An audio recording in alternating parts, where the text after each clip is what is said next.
We're doing it. We're doing it live. Do it live.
Hello, good people.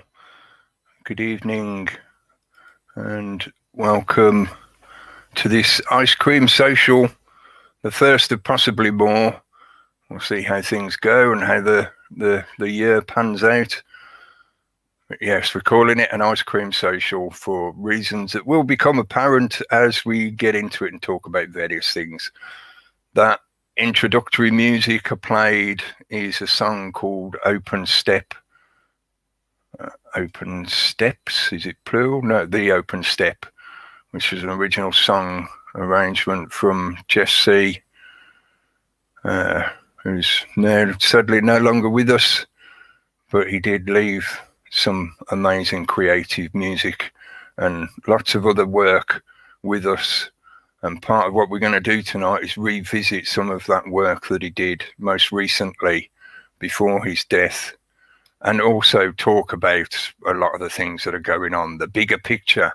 For those that remember one of the live broadcast shows that Jeff used to do with several other people as well, once it got going and got popular, the bigger picture, where they would talk about anything and everything, but you know, the big questions of what was going on at the time in the world, and the roots of where a lot of these things come from, and how they develop, how they've been woven into the agendas and the propaganda and the media, and all throughout our lives and our experience of this world.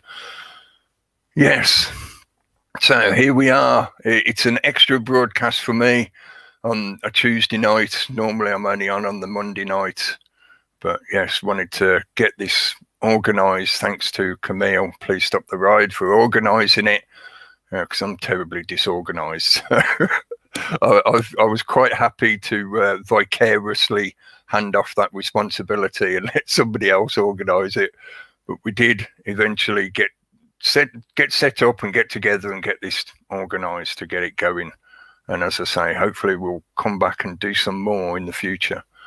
But let's get into talking about some of those sort of points raised in the beginning of what I've been saying. Yeah, that was a track from JeffC, a music track from JeffC on his Black Dog Brunsey channel. His original channel, the JeffC channel, Jeff Censored channel, is still available on YouTube, so you can go and check out his work. Download his work, you know, share it, work your way through it, because it might take you a while, because there is a lot of good stuff there, and he goes over a lot of topics that are not easily addressed or digested in a short 5-minute 5 fast facts kind of video. They're things that you will need to spend a bit of time researching for yourself and thinking about, and you know, considering before you really start to get a grasp of how these things connect together, and it's all interwoven into one big tapestry of manipulation. And his Black Dog Brunsey channel is still available, so if you like that song, go and check out his channel. There's a few original arrangements on there, and there's a lot of cover songs of what he used to play, a lot of folk and country music kind of stuff, really excellent guitar work stuff. So if you like guitar playing, check it out. But first of all, to introduce Please Stop the Ride, Camille, and Venonymous. Venonymous, that's Meet the Savage channel. I'll put both links to both channels in the info box under the video, so if you want to go and check out the channels, please do. But yeah, let's talk about some of the stuff around the situation with JeffC and his passing. And Camille, you wanted to say some things about that, so do you want to jump into it and we'll get on with it? Yeah, thanks, Cookie. Hi, everyone. I just wanted to take a couple minutes at the start and address some questions for clarification and whatnot that I keep getting. Anyway, at the risk of having my words twisted, I thought that I would go over that. So when Jeff didn't show up that Friday, I was pretty much thinking that it was just the migraine. He had mentioned a migraine. And then as the days went on, I got pretty upset, and my mom was upset too, but she sat at the computer, I don't even know for how long, and she scrolled back through Jeff's Twitter to the early days of when he was on there, and she took screenshots of anybody that looked like they might have been friends of his, and she was just trying to help, and she sent screenshots to Grace, who was able to recognize someone that she could reach out to, and then we know the rest of that story. Grace has already told us. And I know that there are accounts out there that are pushing notions like Grace shouldn't be trusted. Well, I have no reason to believe that Grace would lie to me, but these channels that are, I've read their comments, some of them, and seen videos and whatnot, and I have no reason to believe anything these people say because I have heard them and read them say blatant lies about me. So for me, it's easy. You know, I know that they're liars, but for everybody else, I guess you just have to consider the source and then make up your own mind. But the I already talked about this. I already addressed this in a pinned comment on the video that I put up, the clip from my last, sorry, I get emotional. That last all right, take your time. Sorry. That last show with Jeff. And I had that as a pinned comment. I explained, and that was there until New Year's Eve. And then on New Year's Eve, I saw that on a comment that Grace had left me on the JeffC to the World video, that some account had left a reply to her that was just horribly nasty. And I wasn't going to let that stay there. I mean, she had just had a baby and just lost a dear friend. And I wasn't going to let my channel be where someone would say something like that to her. So I deleted it. And then I left home and I went to a New Year's party for a few hours. And when I came home, I'd never seen anything like it. I don't mean to make anybody think I'm upset about that. It was just stupid. My channel had been bombarded. Those two videos about Jeff had been, they were filled with just such stuff. I mean, it's Camille's a murderer, Camille's a shill, kill the shills, you know, all these accounts I'd never seen before. And some that had been commenting for a while. But and so I sat there and started deleting all those, which just seemed to fuel them. And then there was more comments. And I saw that they started leaving replies under other people's comments. So I got no notification about that. And it's just like scrolling through all of this. There's like 1,000+ comments on these videos. And I didn't have the time or the energy to deal with that. And so I disabled the comments, which then deleted my pinned comment, which then I guess there was all kinds of other stories woven about. I deleted what I said. Oh, I don't even know. But anyway, I hope that for the good people out there that helps. Anybody else, I don't know what to say to you, but anyway, can we talk about ice cream now? I just wanted to say that. Yeah, I did just put a link in the side chat as well, because as Society of the Spectacle in the chat has just commented on the official tribute page, the Jeffrey Cleveland's memorial page, which I've just put a link in, which is on the Montreal Gazette. You can see there are literally hundreds of comments. Oh, yeah. And there's some great comments on there. So, you know, unfortunately, the internet is the internet. You can encounter a lot of very unpleasant people on the internet. I'd never seen anything like it. It was crazy. Yeah. But yeah. This is, you know, part of what the internet is. So no matter what is said to some people, they're not going to accept the information, no matter what you say. And there's some people out there who have deliberate purpose to keep some kind of drama or controversy going. So they're never going to accept what's said or shown to them, or the information that's there, you know, they're just not going to take it. So yeah, these people are cowards. They just go after women because they think that they're more vulnerable. They don't come after me at all. They freaking run the other way because I school them. People are jokes. They're nothing. They're just spiritards. They have nothing. They're the losers. So I mean, like, forget them. They want to keep in the lie, then go keep in your lie in your own little circle. Losers. Simple as that. Like picking on good people like really Graceful and Camille. It's just disgusting. Mm-hmm. You lose all respect for you. Anyone who does that. I found as well that the majority of what they're saying, the majority of the questions don't really stand up to scrutiny. No.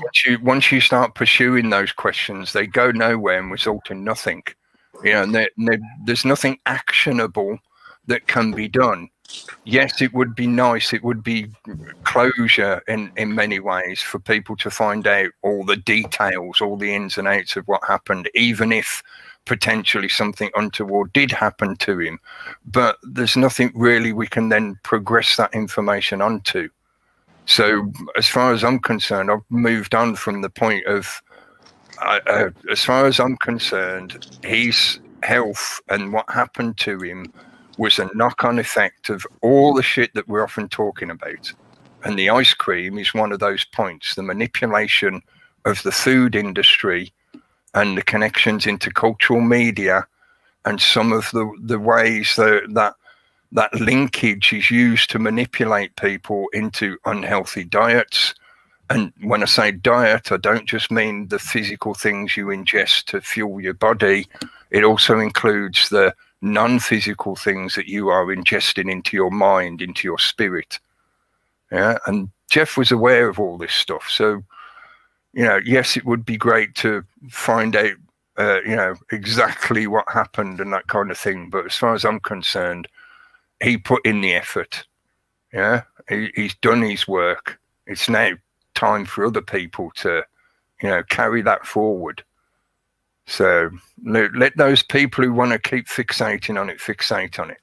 And let's move to talking about things like the quality of the work he did and the content that he raised, the subjects that he raised to people's attention.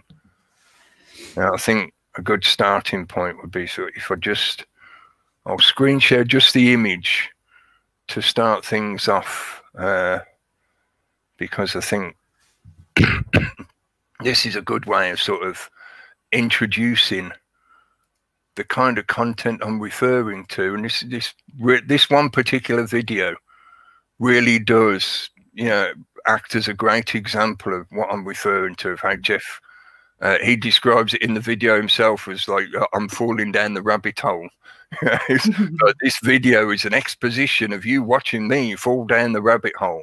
And he demonstrates how he follows the links of connections of information. You know, they may not be directly stated in the content that he's sharing, but the connotated links are there from one idea, one ideology to another, to another, to another. And the methods of influence that are being used to try and steer people in the direction that I'd like to call them the usurpers or the manipulators, the cabal, however you choose to define them. But those people that are trying to carry this out, they kind of push this influence onto the public. Yeah, but just this image, yeah, I'll scroll it forward a little bit so people can see some of the other imagery. And we will play this in a little bit, but I want to give both Camille and Anonymous a chance to talk on this before we move on. Let me just find the robot itself image. Where's it gone? See, he's already digressed into referencing other subject matter, and all I wanted to find was the image of the robot with the ice cream. There you go. Yeah, the robot in the White Room, which is deliberately reminiscent of the 2001 movie, and Jeff explains a lot of that, you know, those kind of connections. But there's the old woman in the White Room, a white woman, old white woman in a white room, and along comes the robot to give her ice cream.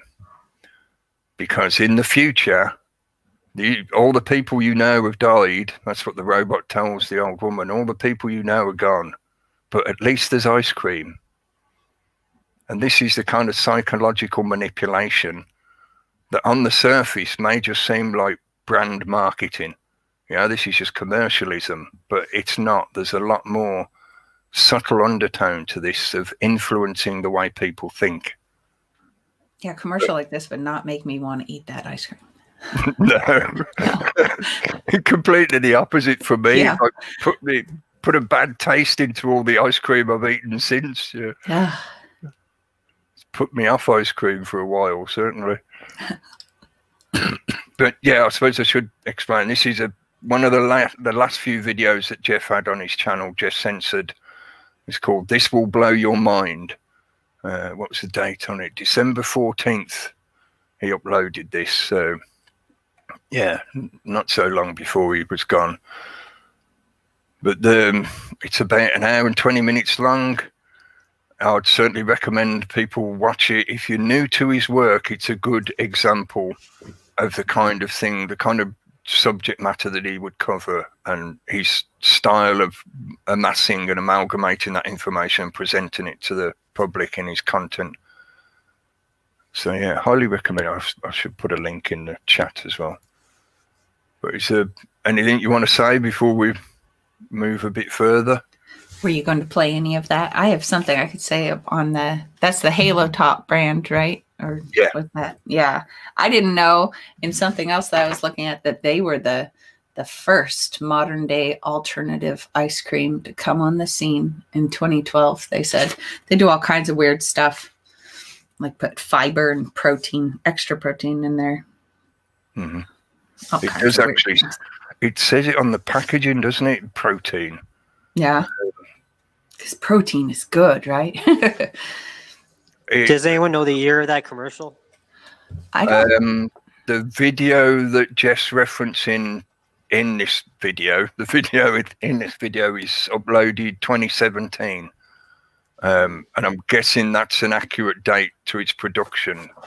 Well, it's perfect. The 17 is really big this year.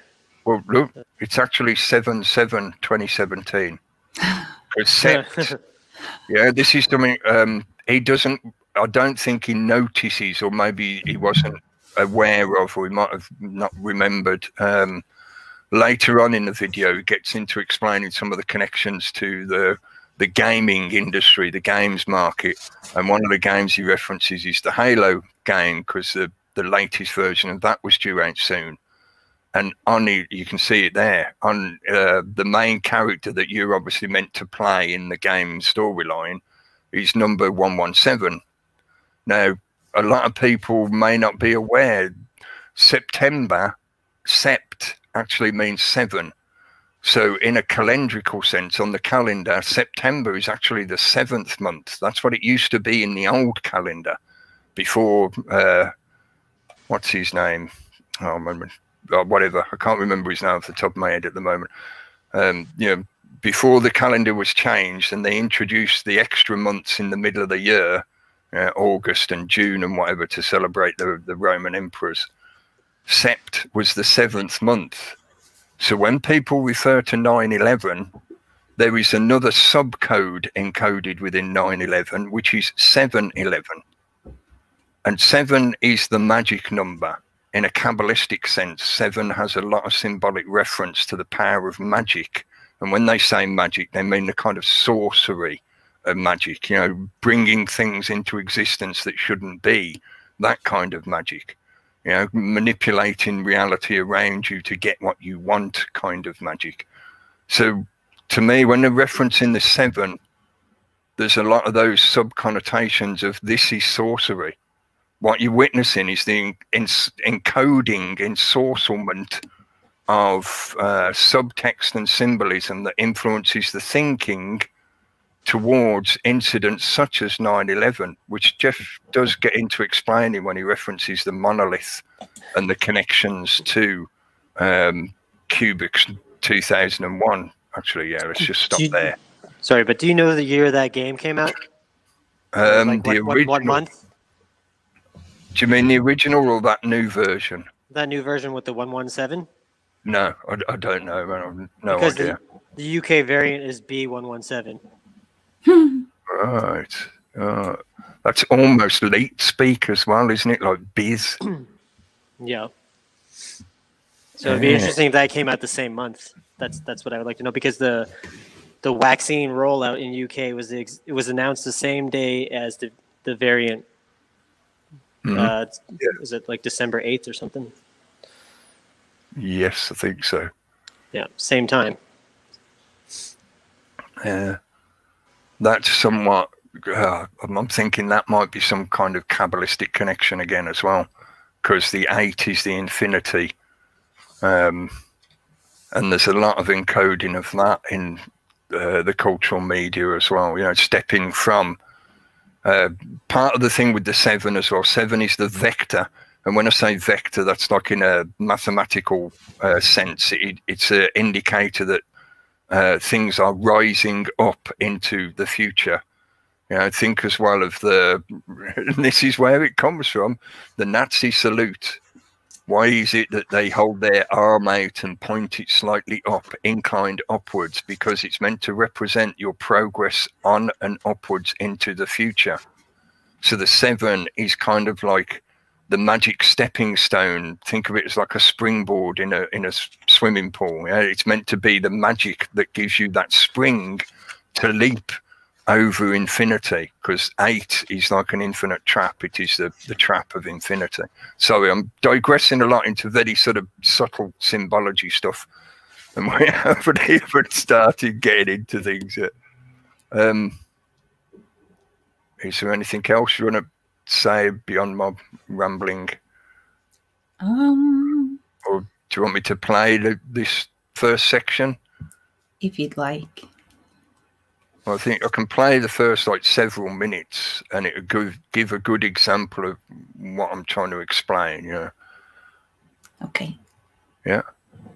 Well, I need to, first of all, just because of the awkwardness of Billy Bob Gates and his attempts to monopolize and control the virtual world, I have to reopen that video in a different browser so that I can share the audio. Something about StreamYard probably only bought the license to share audio from Google. So it won't actually allow you to share audio in other browsers. You always have to do it in bloody Chrome. But, you know, I'm sure they're loving watching my content creation in their data farm on the Googleplex. Right, okay, yeah, I'll mute myself in a second. I'll just play this through. I was looking for this Halo commercial. I was making dinner. I had my iPad playing, and I just get freaking stupid ads, right? And I'll try to click through them if I'm there, you know, if I'm able to, but the ad was playing. And sometimes it's important to see these things. And I caught this ad, and I was looking for it for like an hour. I couldn't find it, but maybe you've seen it. Maybe it's brand new. Nobody seems to have it up yet, but it's with the game Halo. And it has a black woman playing the video game and turning into a machine while she's playing the game. And I can't remember the exact sort of slogan or phrase that was used. It was like, you're becoming part of the game. It's almost as if it was meant to be. So by the end of the 30-second quick little short commercial, the black girl had turned into a complete robot, basically, or like the Master Chief, but a complete robot version, right? Of the. It was like, I was free. Well, I saw it. I was like, and the thing too is that you can't even push back. I tried doing this on my iPad, and I tried doing it on the desktop. You know, like when you see these commercials, unless you find the actual commercial, unless you actually, like, somebody's uploaded it to their channel, the commercials that they flash, the quick ones, you can't even scroll back on them. I think they do that on purpose. Somebody will have it up eventually. But then I was looking, and I found all this other shit. That's what happens, right? You go down the rabbit hole. So I caught this one here, Halo Top Ice Cream. So Halo is important because just let me explain, because some people probably have no clue. There is this, I'm going to try and fit this in the window here a bit better here. There is a big video game series on the Xbox that's called Halo. Halo. Now, Halo is, well, I mean, in the game, if you've ever read Ringworld, one of the, classic sort of sci-fi, I don't know if it's from the 60s or 70s, but I read it several times. And it takes place on this orbital sort of station, this orbital world that is like, it's kind of like the circumference, or not the circumference, but the, if you think about the Earth going around the sun sort of thing, making a massive sort of platform, say around a sun or something like that. And they're like they did in the movie Elysium, right? So that there is like this ever expanding huge world, that a ring world sort of thing that simulates gravity and whatever, right? So So you know the concept, but the halo is also what Corona is, right? Because it's a ring. That's what they call it, a halo. And I show this all the time. So if you think about when there's this, what you might call it, a lunar eclipse, right? A lunar eclipse of the sun. You get the sun behind the moon, and you get the ring, which is the corona, which is the halo. So this is all dealing with Kobe and everything else. So they're showing us things.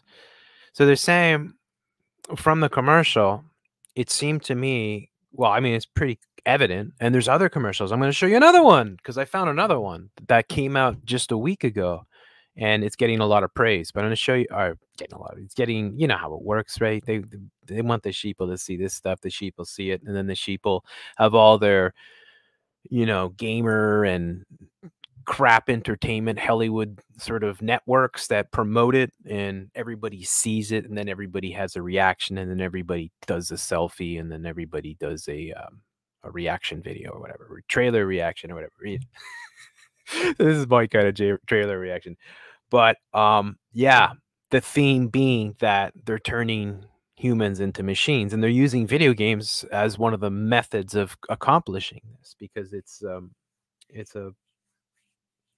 psychological and it's an addiction. When you get into video games, they suck you in and they rewire your brain, like porn rewires your brain as well. And they know this, so they're doing this to people, and they're showing you more or less in their commercials and whatnot. I mean, I see little tiny slices here and there. I was lucky to catch that. Unfortunately, I don't have it because it's not available as far as I can tell. So check this out. Halo Top ice cream. Now think winter is coming, dark winter, all these things. Ice cream. Now, you know, I just covered it the other day, or was it Friday? The fake ice cream sort of thing, right? That they're pushing. It was Ben & Jerry's. And they come out with this frozen dessert. You got to like the way they put that. Frozen dessert. Yeah, I guess so. And frozen Soylent Green, basically. It's more of the plant-based crap that they're trying to get. And they're going to shift everybody. As I said, the cockroach milk and all these things. They're going to ban milk, regular milk, and eating meat by 2030 for sure. And probably sooner if they get their way. They're turning us all into machines. And I think what they're saying is that it's in the products that probably have this nanotech now that we're all ingesting. And the more of this really crappy stuff you eat, potentially, I don't know. I can't know for sure, but we're going to look further into this. Obviously, Camille, I think of her all the time. Yeah. We got to check more into this, because there's something going on here with this. Like there's something that they're telling us in these commercials. So this is interesting, because you can see how I found this one. Halo Top ice cream, right? Like what would make me search that up? I've never heard that before. Halo Top ice cream. And maybe we could check out the symbolism, because I'll put it in a Scroogle search here and see what it brings up. There, Halo Top ice cream. So they sell it. It seems like it's coming out in a lot of different places, and we'll just look at the images here to see. Yeah. Oh, check this out. This is nuts. Holy crap. Wow. Oh, man. Yeah, I figured there was something worth checking out here. There's a lot of things I catch right away.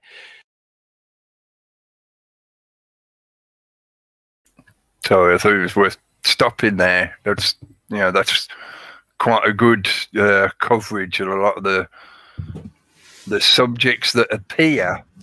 Like I said earlier, at first when you see that video, you think it's just commercialism. It's just an advert. They're just trying to get you to buy ice cream. But you scratch a little bit deeper.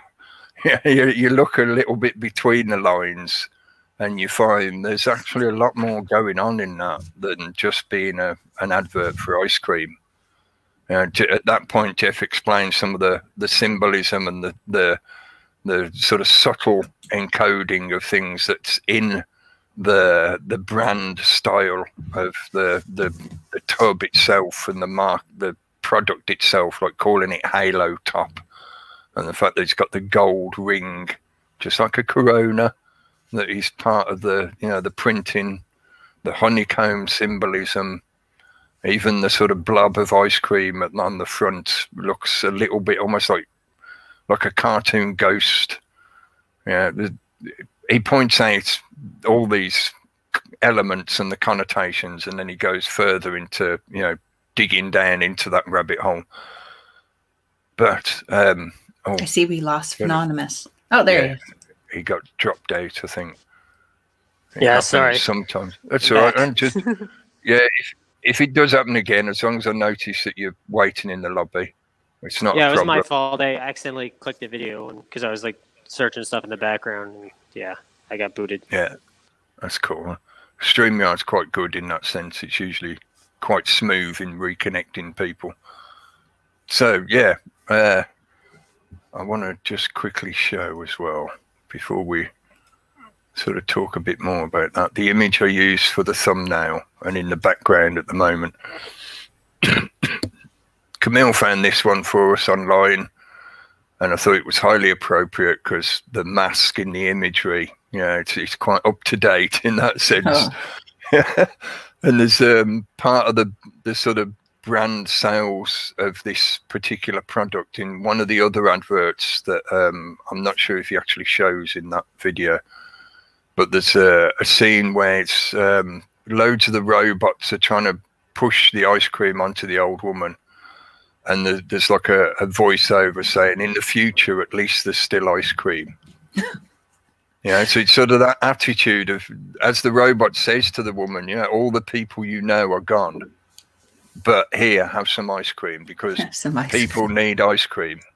Yeah, they say they're trying to rebrand ice cream and desserts as like a health food, a functional food where they can put all kinds of goodies in there.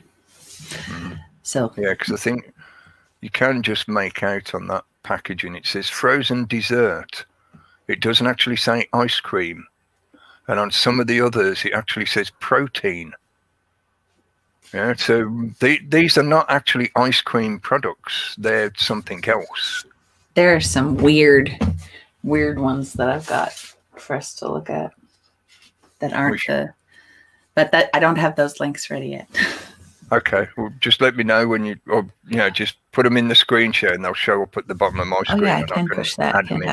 I do have, so on the I know that Anonymous and I had just been talking about in email, and we talked before the show that and Jeff had mentioned in the last bone broth show that he did that maybe the whole cold chain for the vaccines was just to mess with us.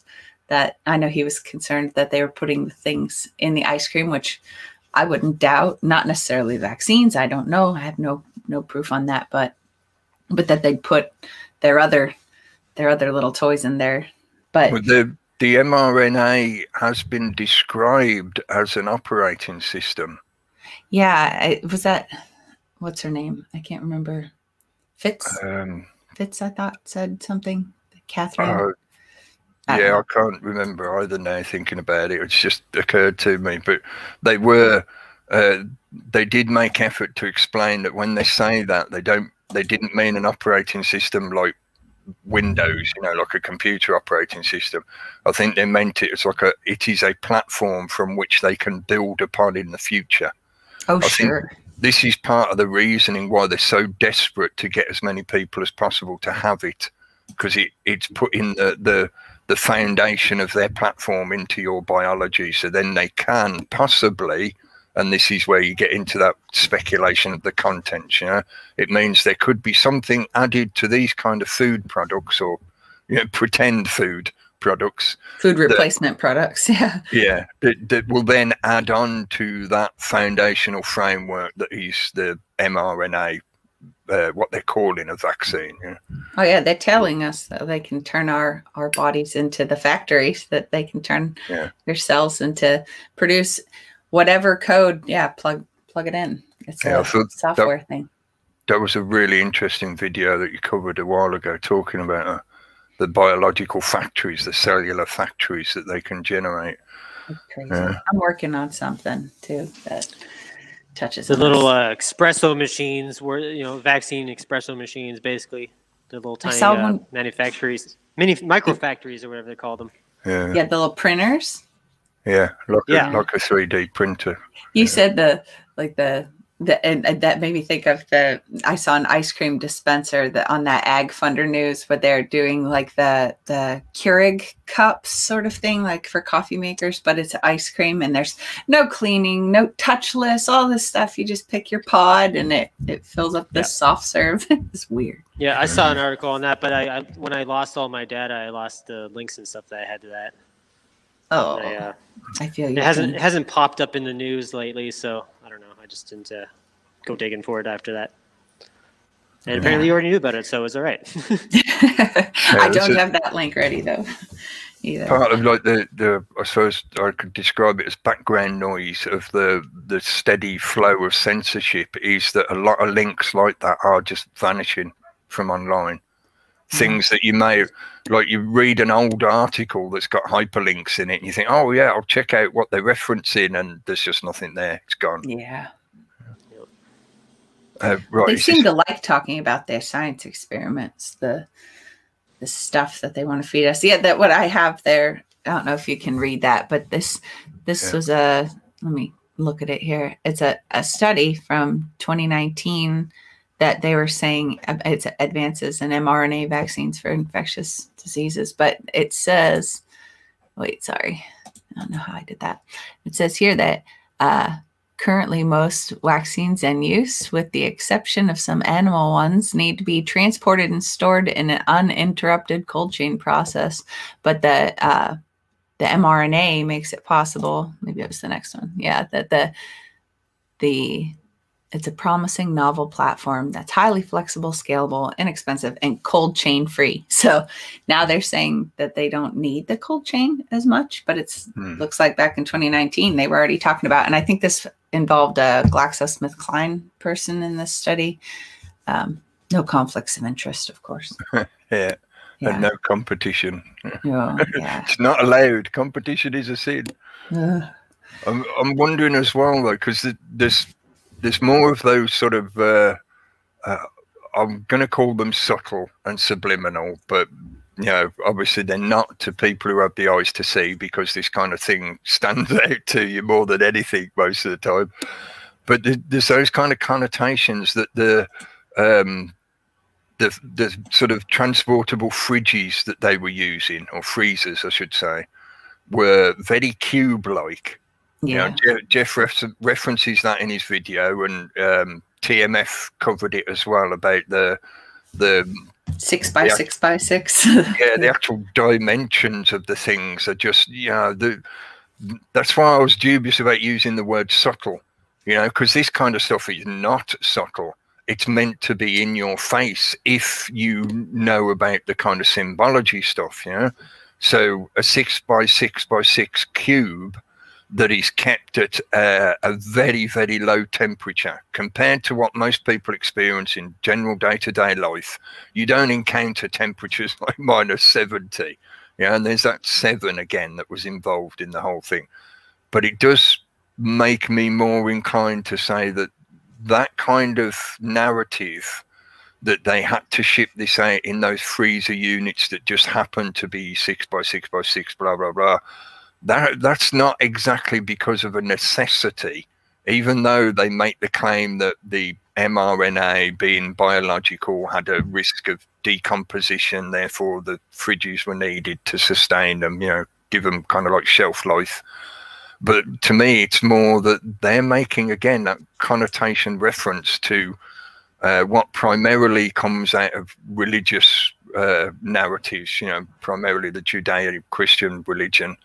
And the elements of, in the older traditions, it's only a more modern comprehension that hell is hot, yeah, and filled with fire, and a lake of fire, and the devil's all about hot and fiery stuff, you know, that kind of imagery.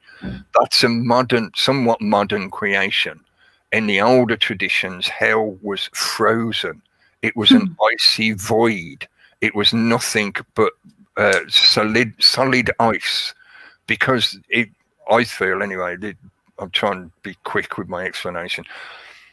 That kind of archetypal foundational structure, the theological structure, comes from or lends from older traditions, including Hermeticism and things like pantheism and animism, etc., and represents the elemental nature of reality. So if animated beings, you know, because think of some of the symbology is still in the common culture for religious and theological stuff. Animated beings are filled with the essence of the flame, the fire, the living fire of the God, of the creator being. So if you're an animate thing, if you're a living being, you are filled with fire, the element of fire. That is what animates you. Yeah, that is what gives you life, the living experience. Whereas when that fire is removed, you end up with just dense material, solid material, rock, stone, lead. Yeah. So in the older traditions, the concept of what was anti-God, what was anti-life, was the complete lack of that divine fire, that divine spark. So hell was a frozen wasteland. The devil, Lucifer, lived in a void of ice, of solid ice. So the saying of when hell freezes over is not, yes. Okay, not necessarily. Yeah. It was a bit of it was a deliberate inversion, I feel, to steer people away from the knowledge and to create a nightmare guilt manipulation. Because what's the common kind of thing that you hear in that sense is like, oh, that preacher's all fire and brimstone. Yeah. You know, it's the kind of rhetoric where if you didn't obey the rules, you would get damned to this horrible hell of being burned alive in a lake of fire and prodded with pokers and all that kind of nasty stuff. It was a method of manipulating people psychologically through fear. Whereas if you tried to explain to them the theological and philosophical concepts of, well, you're animate, you are a living, moving being, that requires energy within your system. That energy is the living fire of the creator of everything. So what's the opposite to that? The opposite to that is the complete absence of that living fire that gives you that animation. So therefore, what we refer to as the devil or the anti-God is obviously something that's totally immobile, totally frozen, totally lacking the heat of that fire. You know, so to me, what they're saying with that kind of narrative of you need a 6 by 6 by 6 cube that is a container of the kind of depths of cold, of frozen existence that would cease your life. You know, if you were stuck in one of them freezers, you'd be dead probably fairly rapidly within minutes. I wonder if the whole dispersing these freezers all around has anything to do with like cryonics, where they have to get frozen right away. Maybe if they can stuff the good people, or their people, not the good people. But yeah, well, I dread to think the state of Disney's head when they finally try and thaw it out. It'll probably fall to pieces. But yeah, that mRNA connection to the needing to be in a fridge connects to the promotion of this stuff that they refer to as ice cream, but it's not really cream. You know, it's not a real dairy product, because they're slowly trying to train us out of making use of animal products, which obviously includes milk, dairy production. And they're open about wanting to redefine food, all the different things. So yeah. So therefore, they want us into eating this, consuming this stuff that is somehow synthetic or produced in a lab in some fashion, which could include vaccines or other chemical or genetic treatments that they think we need to have. So then we get to that sort of transition point, like you were referring to before I started rambling off. That transition point of now they're saying they don't really need the freezers because the technology has now enabled them to, you know, not need that deep cold to keep them in. on the deep cold, I know some of this Anonymous, is my screen still showing? I'm in a different window, Yes. I guess. Yeah. That Anonymous had sent over to the Dippin Dots people. Do you know Dippin Dots, Cookie? No. They're like little balls. Let's see if one of these other ones has a better picture. They're Like a snack food. They're little ice cream balls. Right. They're little, I think they said they use liquid nitrogen, but they also, like just flash freeze it kind of thing. Yes, it's like spraying out, and they say that they can use their technology for all sorts of things, and that they already are using it for vaccines. Where's the one I have? I have all these things printed out here, but yeah, they were saying that they've developed this ultra cold storage, that their stuff doesn't have to be kept as cold as the narrative was pushing for the mRNA, but that they have freezers that are available, and they were selling those and shipping them out that are already, some of their freezers, they say, are already being used for vaccine storage. And it says that they say in quotes, they're using our equipment to pelletize just like we pelletize our ice cream. And that's when they're talking about the COVID-19 vaccines. So yeah, and they say on, I think it's on this page where it says that they can use their contraptions for pharmaceutical, nutraceutical, vitamin supplements, feed industries, animal livestock, and aquaculture, which this diversifying from their ice cream treats, it kept them going during the whole 2020 thing. And it could also act as a kind of carrier, for things like the pharmaceuticals and vitamin supplements. They could be added into the mixture of what they then make ice cream out of. Or the dots, as they call them. There's a couple of other things in this that make me, I just want to add these things in because I think they're all part and parcel of the agendas. They're just different elements being added. Have you heard the phrase shrinkflation? Shrinkflation. Yeah. You know what inflation is. Yeah.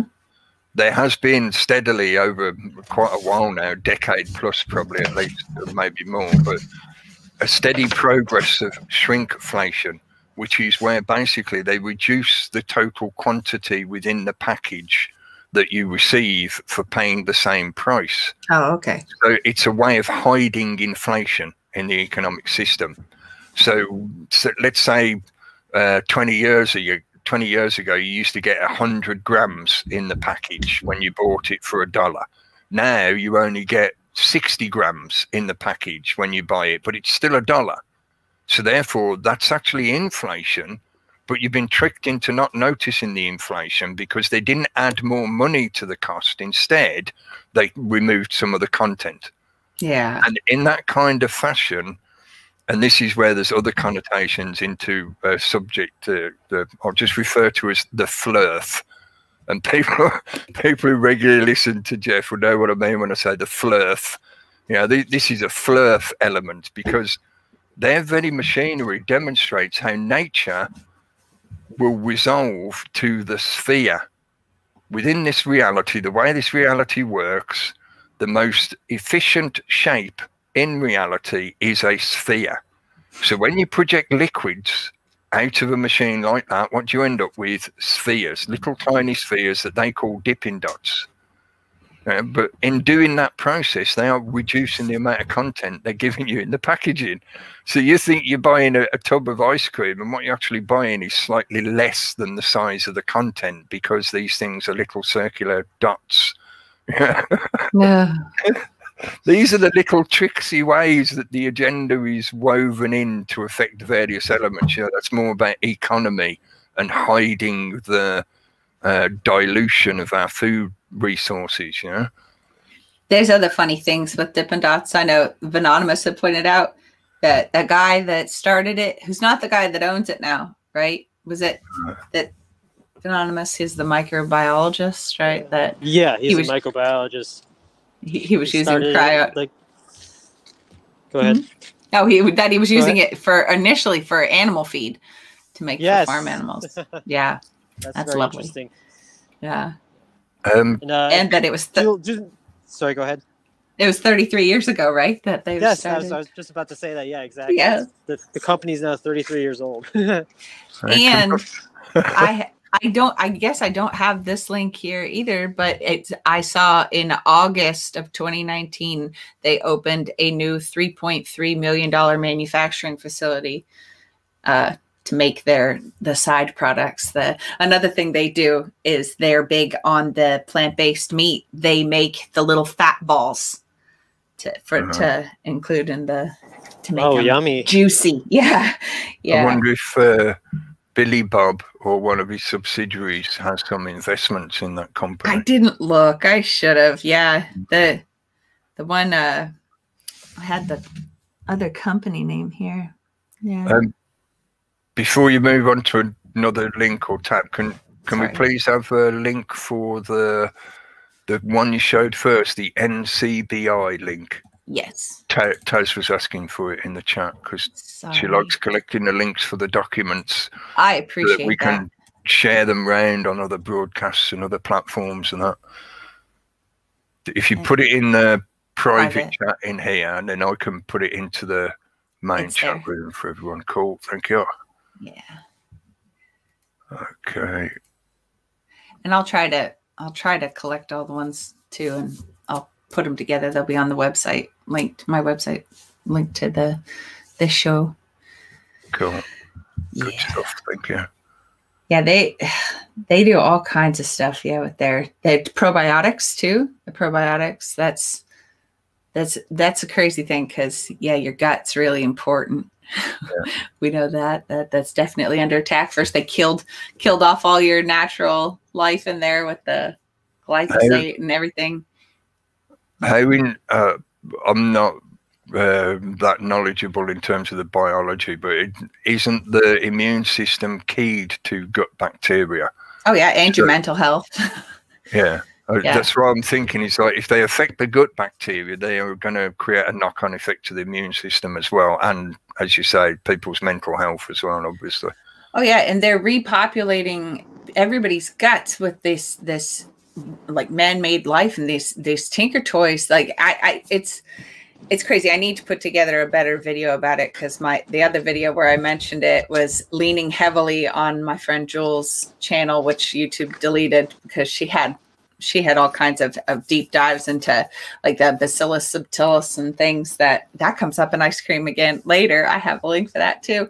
But yeah, they have the little flagella and they'll travel to other parts of your body, and just that they can transport so much. They can do so much. And yeah, what if they can just tune us all through our guts?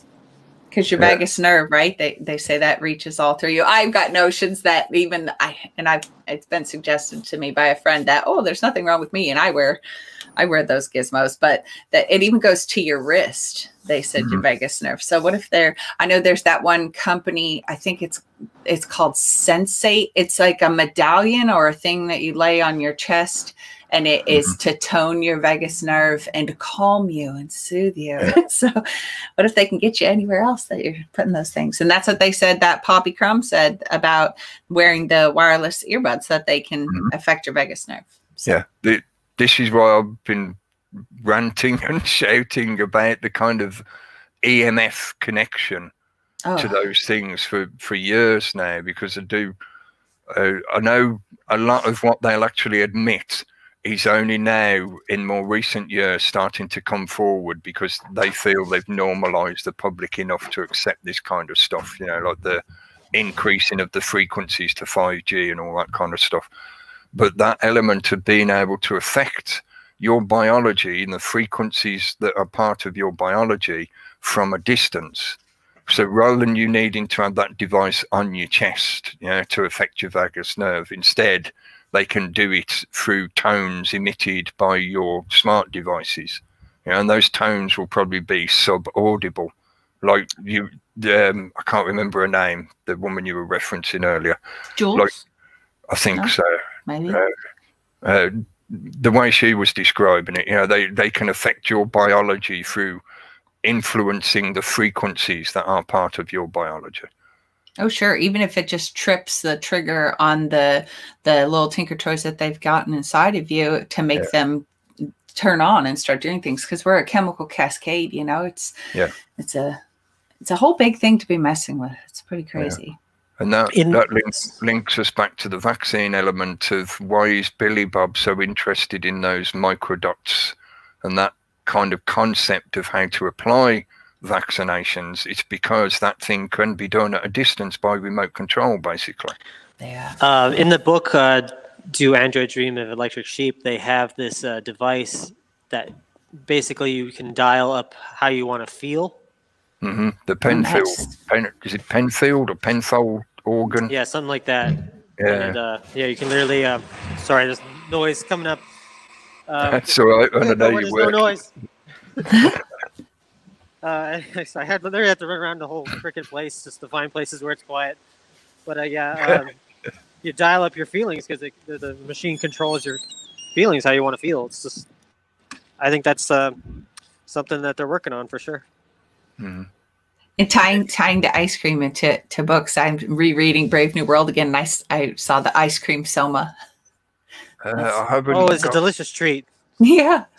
I haven't got the link to it, but it does actually make me think that recently there was an article, I think it was on the BBC, where they were talking about the experiencing emotions and having AI systems that can help you with moments of depression and melancholy, things like that.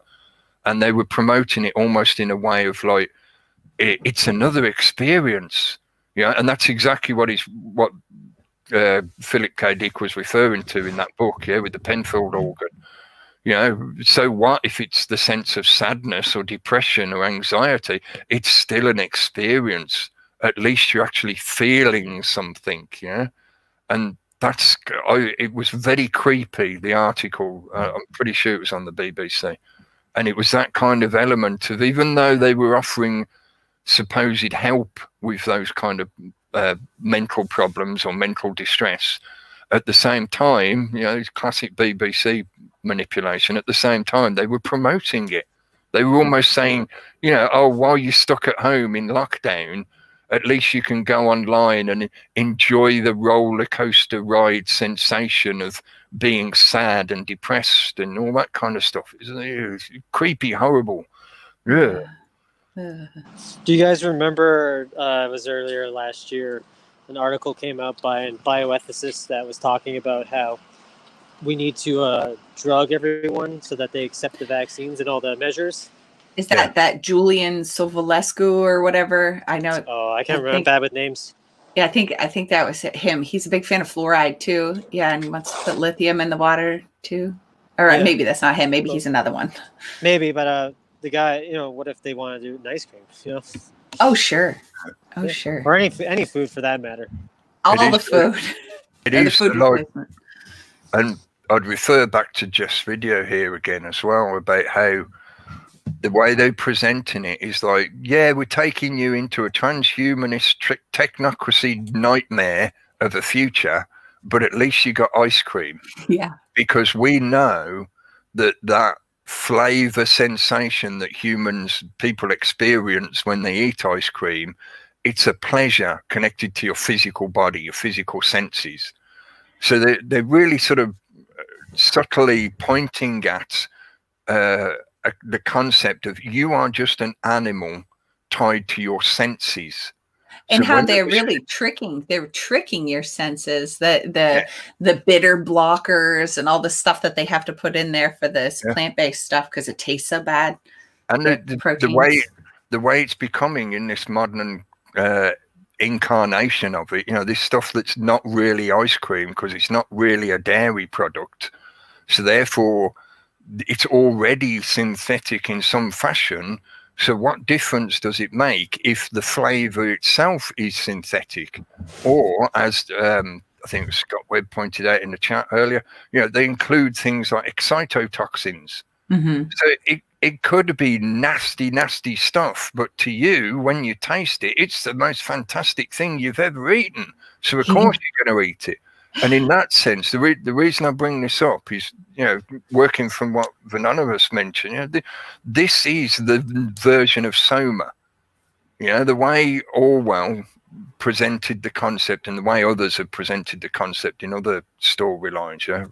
Sorry, I shouldn't say Orwell, it was Huxley, wasn't Huxley, it? yeah. Well, the way he presented the concept was it was a pill, you know, or some kind of pill form that you would ingest, you know. And I like the way they presented it in the modern remake of the story, where they have the little like Pez dispenser. Yeah, that whole how's your series levels? needs and sorry, go ahead. Yeah, go on. I was gonna say that whole series needs to be analyzed because I watched the whole thing. Yeah. It's nuts. I also wanted to say that the guy's name that I was talking about was Professor Peter Crutchfield. Oh, sorry. It's a different one. But yeah, so in a similar fashion to how George Carlin described it years ago, and I've sort of carried on repeating that description because I think it makes perfect sense. The fascism, the modern, what we, you know, we still use the word fascism, but really it's far beyond that. You know, it's the technocracy nightmare. It's not going to present itself looking like a Nazi stormtrooper. It's not going to be wearing boots and frog marching down the street, you know, doing the Sieg Heil and all that kind of caricature. It's going to make itself look as attractive as it can. And like I've just been describing, the robot, the AI, the mechanistic thing that they're creating is learning what we all want and desire and like and enjoy. And that is, in one version of things that we like and enjoy, is ice cream, because of the taste sensation that it gives us, you know, when we ingest it. So the system, the AI, the robotic mind, the Borg hive mind, whatever you want to call it, is learning that. And in that way, it's learning how to present itself as being as appealing as possible to us. You know, it's like the poisonous insect that has learned to make itself look beautiful, so its prey will be more attracted to its beauty, and then it gets the chance to jab them with its poison. You know, the Soma, we're expecting, or, you know, a lot of people are expecting it to be presented to us in a kind of pill format, like Huxley described it, where it's going to be somewhat obvious what it is you're doing, as in, yeah, I'm ingesting a drug to make myself feel better, mate, because you're stressing me out with your weird boggle. What's your boggle, man? It's freaking me out. Yeah? No, this thing is going to present itself as if it's something you really enjoy and you desire and you want it in your life. Yeah. Ice cream. In Brave New World, most of the food was synthetic. They did keep some organic crops around, but it was mostly synthetic food. Yeah. Same with 1984. The food was synthetic as well. Yeah. You could barely find real food, and when they did when Winston and his girlfriend they found real coffee and stuff like that. That was what was reserved for the elites. Yeah. Yeah. Yeah, the proletariat. Mm-hmm. Real quick before I pull my screen share so I can get rid of some of these links and put other ones, because I keep wanting to say something, but I have it elsewhere. I wanted to show that Dippin Dots, so the people with the $3.3 million expansion in the 33 years and how they're so helpful. There's also a 5 fast facts about the guy, the new CEO.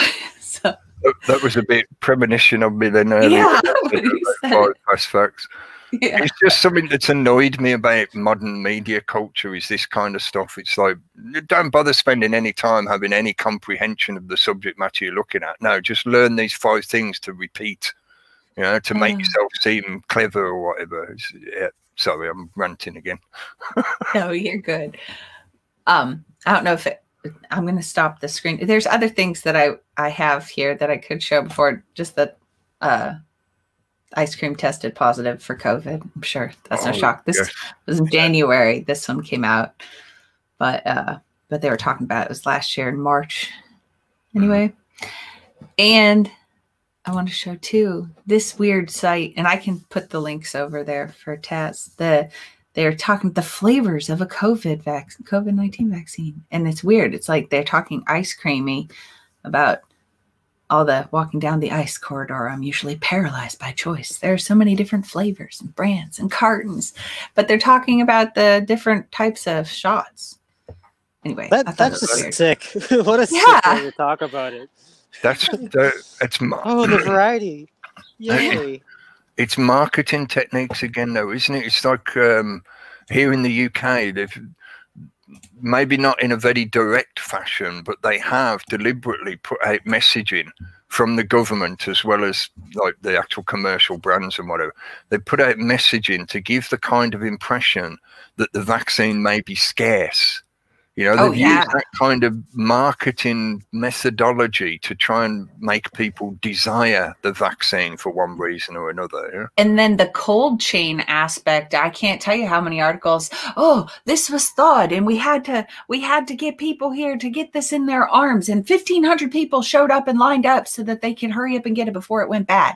Yeah. There's one guy I was working at a hospital that got arrested and charged for spoiling a batch of vaccines. That was in the news like a few months ago. I've seen one report of people being arrested, 2 women who tried to disguise themselves as old women because the vaccine rollout in that state was only going out to the elderly at the time. So little elements like that, they may be presented as genuine news, but they're more likely to be that kind of marketing ploy, to make people think that the vaccine is scarce and they better rush to get theirs now. Like the toilet paper shortage. Yeah. Yeah. This is a kind of level of psychological manipulation that they will employ, and it's some of the stuff that's easier to spot because most people will recognize that kind of marketing style of advertising, that kind of thing. These sort of well-established commercialist marketing psychology. I think a lot of people are more aware of that kind of thing now. Why is it they, pump out the artificial smell of baking bread when you go in a supermarket? It's because they know it makes you hungry. Then you're more likely to buy more. So they promote scarcity to make you think that if you don't go and get it now, you're going to miss out. I'd heard anecdotally as well, I had heard stories of people being given the vaccine sort of on the fly because they were lucky enough to be in the clinic, and the clinic happened to have leftover doses because people hadn't turned up for their appointment. So here you go, mate, you can have this one for free kind of attitude. Yeah? That reminds me of a story I saw a while back. It was like there was an accident or something on the road, and all these people, they happened to have like an ambulance there, and they gave them all vaccines. What? I can't remember where it was located, but I could probably find that again and post it or something. Yeah. But yeah, they create this shortage stuff because they want to roll out a solution like those 3D printers. That'll be a solution because they'll have one located at every hospital and eventually on your own counter. Yeah. Yep, exactly. Mm-hmm. Also print your food. Oh, everything. It'll print everything. Yeah. The way they've been presenting the narrative as well, it leapfrogs, and I know they're doing this deliberately, it leapfrogs the question of, well, hang on a minute, haven't people got an immune system anymore? And the way they're presenting it as if you need to start, if you're into computer technology or similar technology, you might have heard the phrase future-proofing, as in you buy something that's a little bit ahead of the curve of the generally commercially available product because you want it to last you a few years before the next updated products come out for that particular thing. Yeah.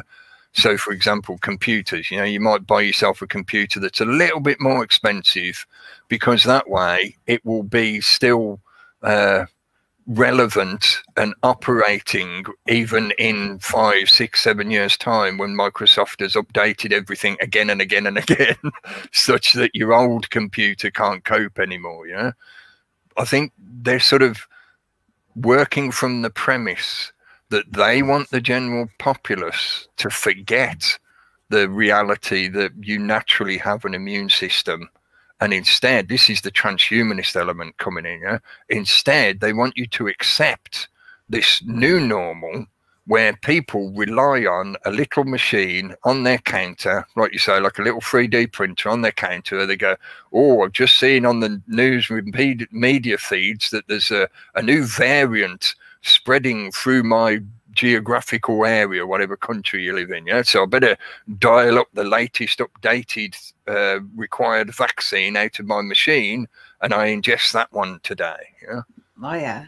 They absolutely want to replace your immune system. That nanovirusides company that I looked at a while back, they say, you know, they are a immune system for you, and their stuff, their biological nanobots they were able to go oral, injection, topical, inhaling. It's crazy how all the different ways that they could get those into you. But the little biological nanobots, that's what, like all the probiotics and all that scary stuff. I have other links open now. I can show you. Tazzy's offering you more links as well. Oh, good. We are collecting Thank you. links. I'll try and get that one open as well, so we can share that one as well that Taz has just put in the chat. Thanks, Taz. Yeah, thank you. Yeah, we're somewhat working a little bit on the fly here, because the way YouTube has become GooTube, you know, they're not YouTube, not you anymore. You know, there's no you in YouTube anymore. Sharing links in the comments, if it's in a live chat room, a lot of the time we're okay. You know, it seems to work all right with most links. Some things just don't show up, unfortunately. They just sort of vanish into the ether. But often we can share links in this fashion. If you try posting them to a comment under the video after the broadcast, they might not show up. Yeah, YouTube just disappears them. Yeah, whereas if we share them while we're live, usually we get away with that. So they put your spam folder all the way at the bottom of all of your comments. I remember when they said that they were moving that. Oh yeah. So this is creepy. This is from 2015. And this is the Bacillus subtilis spores again. This is like they want to put for the probiotics, or not want to. They already have. The one brand is Just Thrive. People shouldn't be taking probiotics out of a bottle. I don't know. I don't like anything. I don't like any capsules or pills or anything. It's just so creepy anymore. But this was to help with drippy ice cream. Oh, the biofilm. But yeah, it's crazy. Some of the probiotics, like that Just Thrive company, they advertise. They are proud of the fact that they say that their probiotics can cause up to 25 antibiotics to be created inside of you. It's like, what? Yeah. It's wow. That's like an invading army. It is. Oh my gosh. But then they say how they want to ice cream, you scream, maybe think of you, Cookie, or probiotic ice cream. You know, these aren't even new. I don't think this one is either. This is 2018. But yeah. I picked that from on Jeff's video where he's covering that advertisement. In the background of that advertisement, there's a song playing where it's just that, you know, ice cream for you, ice cream for me. And it just keeps repeating. Yeah. Repetition is a key to mind control. Yeah. And the spore bacteria getting in you made me think of this MIT thing, the 5 ways to get CRISPR into the body. And this is from 2017, but one of them was gels and creams, but drinkable or edible CRISPR. How great would that be? You know? Especially if it tastes like vanilla ice cream. Oh, yeah. They say that they could add it to the good bacteria or a probiotic that someone could take. Anyway. It's all such a nightmare. Well, what was I going to say? Never mind, I lost my thought. Hold on. Oh, you continue. I'll just swap to this one for a sec. No, not that one. Sorry, I'm getting lost. Tweaking my own. Oh no, stopped all the screenshots. all of the foods, all of the drinks, all these things that if it's got probiotics, I would say stay away from it. But it's all so scary anymore because you just don't know. Like, they don't have to put things on the ingredients list when they're including the science experiment versions if they have some of the actual natural version in there too. They get away with so much. It's you can't trust any of it. I know I have a clip queued up. It'll probably be part of this other thing that I'm working on. But yeah, Jeff and I used to talk about it all the time. The only way is you have to meet your farmer. You got to go. And even then, you have to let them know that all this crazy stuff is going on. I wish I was good at making like flyers and stuff. I would put together something and put it on the website for people to print off. There's some kind of warning information because this stuff it's being incorporated into seeds. It's being put on seeds. The animals, all these people, I see all these people on YouTube and whatnot that they're homesteading and they're ordering their chicks. It's like they already talk about that they can CRISPR the chicks to make them glow under certain lights so that they can not send you a boy if you only want girls. All this, it's just so crazy. In Israel, they were working on featherless chickens to make the processing quicker. Oh, that's awful. There's probably other things they've been trying to manipulate as well, like how many legs they've got. Oh yeah. Yeah, well, Boris Johnson in a UN address was talking about limbless chickens and stuff like that. How they would synthetically grow the meats. Yeah. But I think this really ties in with the big food crisis that's coming. Like they're trying to wipe out all the farming and all that stuff and make it all digital, and a lot of it will have to be on the microbiological level. With their precision fermentation, they call it, and that overlaps with nanotechnology too. Oh yeah. Well, so everything's gonna be 3D printer food, as far as I'm concerned. There's a company in Israel called Savor Eats. The machine that they make 3D prints of food and cooks it in 6 minutes. And the ink packs or whatever that come with it, they can stay on a store shelf, like on a cupboard shelf, for 6 months. There's a lot of sixes in there. I was just wondering where's the third 6 come in. Is there like 6 grams in each package or something? I'd have to find the article again. I swear there's like another 6 in there.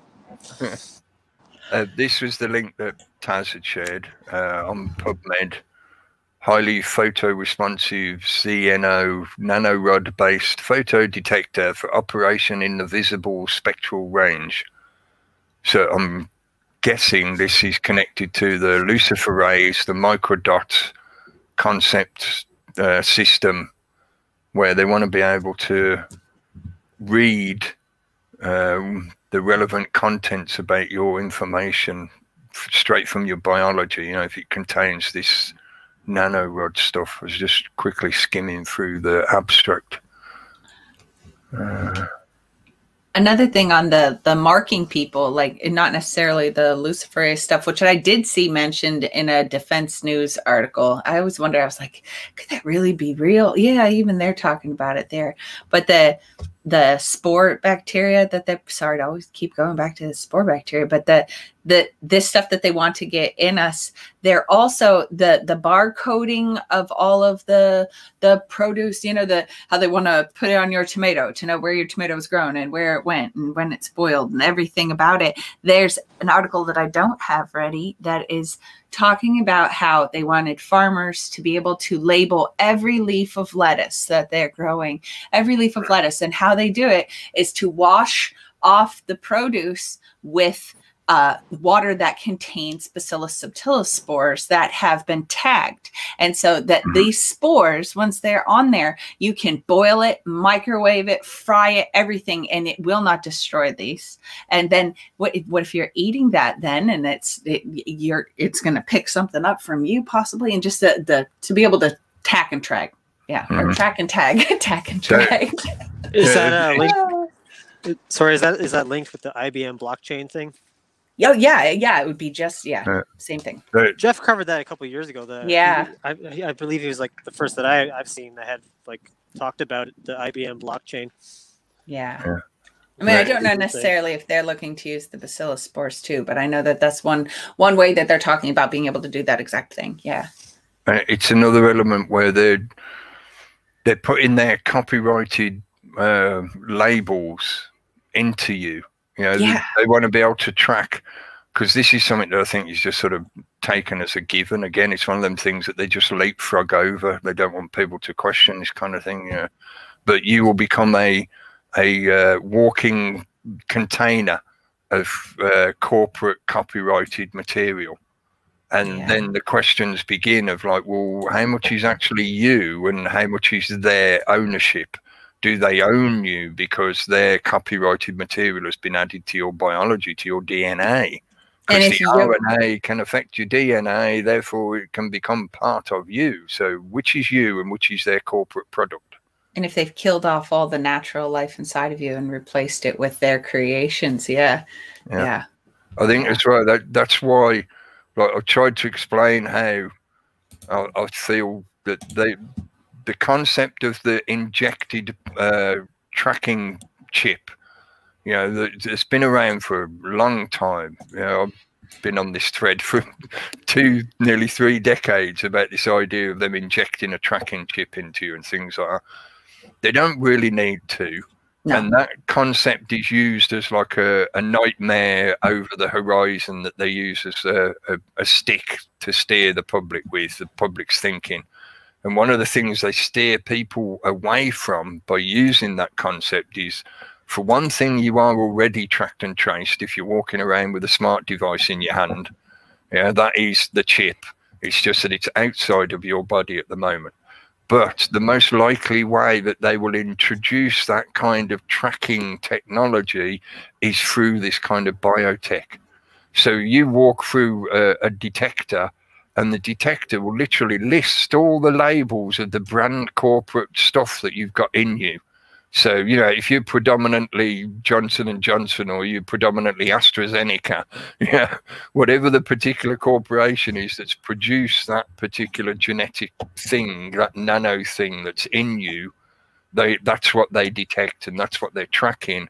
And this is fundamentally why all the governments are in lockstep, not quite all of them worldwide, but the majority of them are in lockstep to persuade their population to accept a track and trace system on the justification that you need it to protect your health because of this, you know, alleged illness that's going around.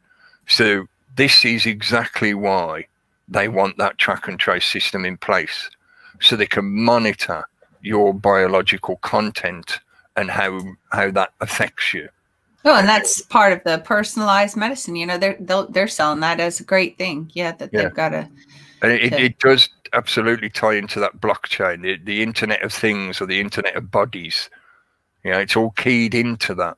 They want to be able to track everything down to the microscopic level, which includes all this kind of biotech that they're tricking into you by adding it into your environment in one way or another. Yeah. You'll have to put your screen share back up because I accidentally turned them all off when I was trying to swap over. That's all right. I turned it off too for a second because I was loading other things in there. I had something else to point at. I don't know if anybody had anything there. Hold on. You don't know, you might have heard me mention that Perfect Day Foods. They were kind of what got me going at looking at all of this stuff back in the beginning. Anyway, they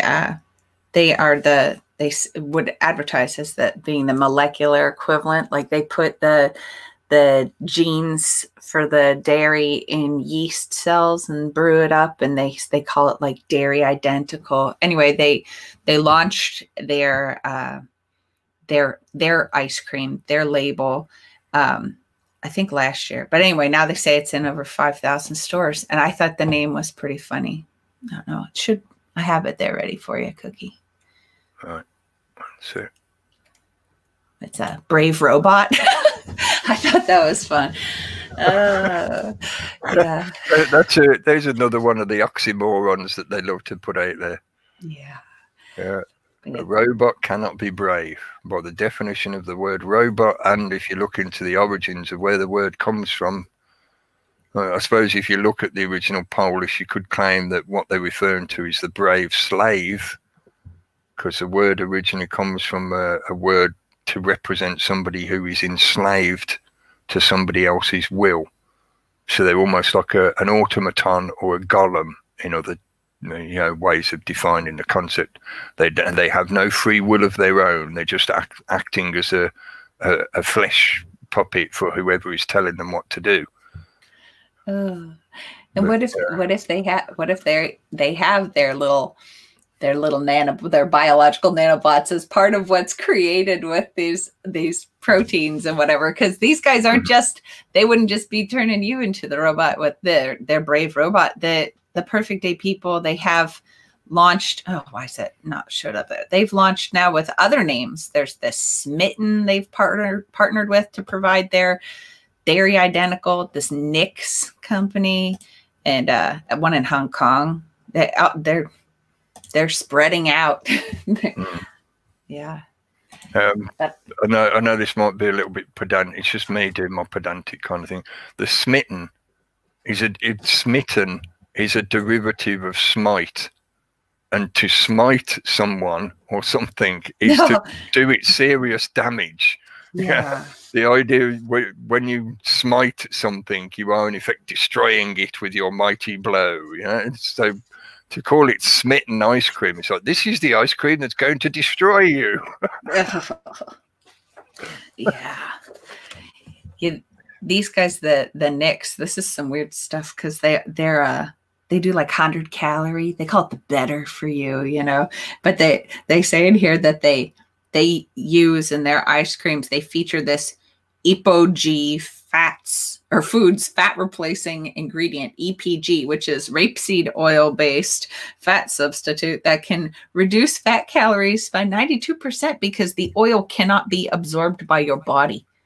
I've seen similar. Yeah, I know what you mean. It sort of makes you poop it out. Yeah. And I wonder, that's now just made me wonder as well, with that kind of alteration of your gut biome, could they make your gut potentially produce the ice cream itself? Take Soylent Green to a whole new brown level. Oh, I know these guys here, the Knicks, they already had a few product lines on the market, but now they said that within later this month, which the article from that was at the beginning of February, but that they would have 7 more flavors. So it's all still synthetic ice cream, but you can have lots of different flavors. Yeah. Yeah, do you get the commercialism thing now, folks? Yeah, you can choose whatever you want as long as you choose what we offer you. Yeah, you can have Conservative or Labour, you can have Republicans or Democrats, but them are the choices. Those are your flavors of ice cream. It's too much. Did you get to watch, Cookie? I don't know. Anonymous, did I tell you? You know the ice cream truck song? I don't know. Do you guys have the ice cream trucks up there in Canada that play their songs? Did you know it's racist? No. Did you know that song is racist? Because it is. I saw that. Yeah, I did watch it earlier when you sent it to me, and it says it's based on an old song called "Nigger Love a Watermelon." Oh my goodness! From 1916, which is why it supposedly has that racist connotations over it. But, if we go back in time, you can do that with anything and everything, because at some point in history you'll find an example that is no longer accepted in today's environment, today's society and culture and whatever, so therefore it becomes something that's now bad. So we don't do a lot of things that they used to do in the past. That doesn't mean that we destroy what we're doing now. Every child who goes to that ice cream van, when they're a young child, they have no concept of the ideology that is called racism. They only learn about racism when an adult tells them about it. For sure. And times have changed because they're talking about using ice cream trucks to help deliver vaccines to the people of color, basically, to minority areas. That's a good connection as well, because they keep stressing the point about how the BAME community, the BAME as they now like to refer to them, and to me it's just derogatory, but whatever, that's the government. The BAME community have the lowest uptake of the vaccine. You know, they're the most hesitant, supposedly, allegedly. So that's a good connection, and they're talking about using the ice cream vans to take them around the neighborhoods, kind of thing. That's, again, creepy shit. I wonder if they'll play the music when they're driving in with their vaccine truck. That would be nice. Ice cream truck. It was, the song was redone by, was it Wu-Tang Clan? Some guy from that Cookie. I don't know if you remember the video. I think it was put out a week ago or something, but it was from that Edelman group, that propaganda machine video that I did. The people that also ran the smooth over Bill Gates image back however long ago. They did the whole PR to make people love him again. Yeah. Which worked, because my dad told me just the other day that he believes that Bill Gates is a modern day hero. So, yeah. Mm-hmm. I've hated Bill Gates since the 90s. You're a smart cookie. When the video first come out of him getting the pie in the face at the trial for the Monopoly case, I thought, yes! I could say a lot of nasty stuff, and it's just me ranting about it. But yeah, I haven't liked the guy for 2 decades. Now he just needs an ice cream cone smashed in his face. Yeah. A synthetic ice cream. Yeah, then they can push the ice cream, so it wouldn't be that bad. But just to mention as well, for context, is like here in the UK, ice cream vans don't have a singular kind of theme tune. Different companies use different music, and the way the industry is, there can be like sole traders. It's just one guy running his own business, you know, and he's got a van and he plays the music that he's chosen or he's paid for or whatever. And you can get various things like the theme tune from the Popeye cartoon show, things like that, as well as classic nursery rhymes, you know. So I think they'll struggle to introduce that idea over here that ice cream truck music is racist. I think it's a struggle just in the USA, the claim that it's racist. It's like, what? How to introduce children to the concept and ideology of racism? Well, get them when they're young, when they're buying ice cream at the ages of like 3, 4, 5 years old. Stuff it into their heads then. Oh, my. Layers of indoctrination. I'll just show us. Right, I forgot the one. Yeah, I've got the page open. Just that image of from the video you shared with me earlier. Just to say, we're not making it up. There was actually a story around that concept of the ice cream truck song. It's based on a racist song from 1916. You know, and in the I don't want to play these videos just in case they cause copyright issues, you know, but they go on to explain why it's so naughty and it's racist. And I like how they had all the news people saying the same thing. I love when they show that. Yeah. Good example of syndication. Mm-hmm. Only 6 companies dominate the media environment. Certainly in the USA, you know, 6 companies. I like how the illusion of choice. These are all different flavors of ice cream, but you're still eating ice cream.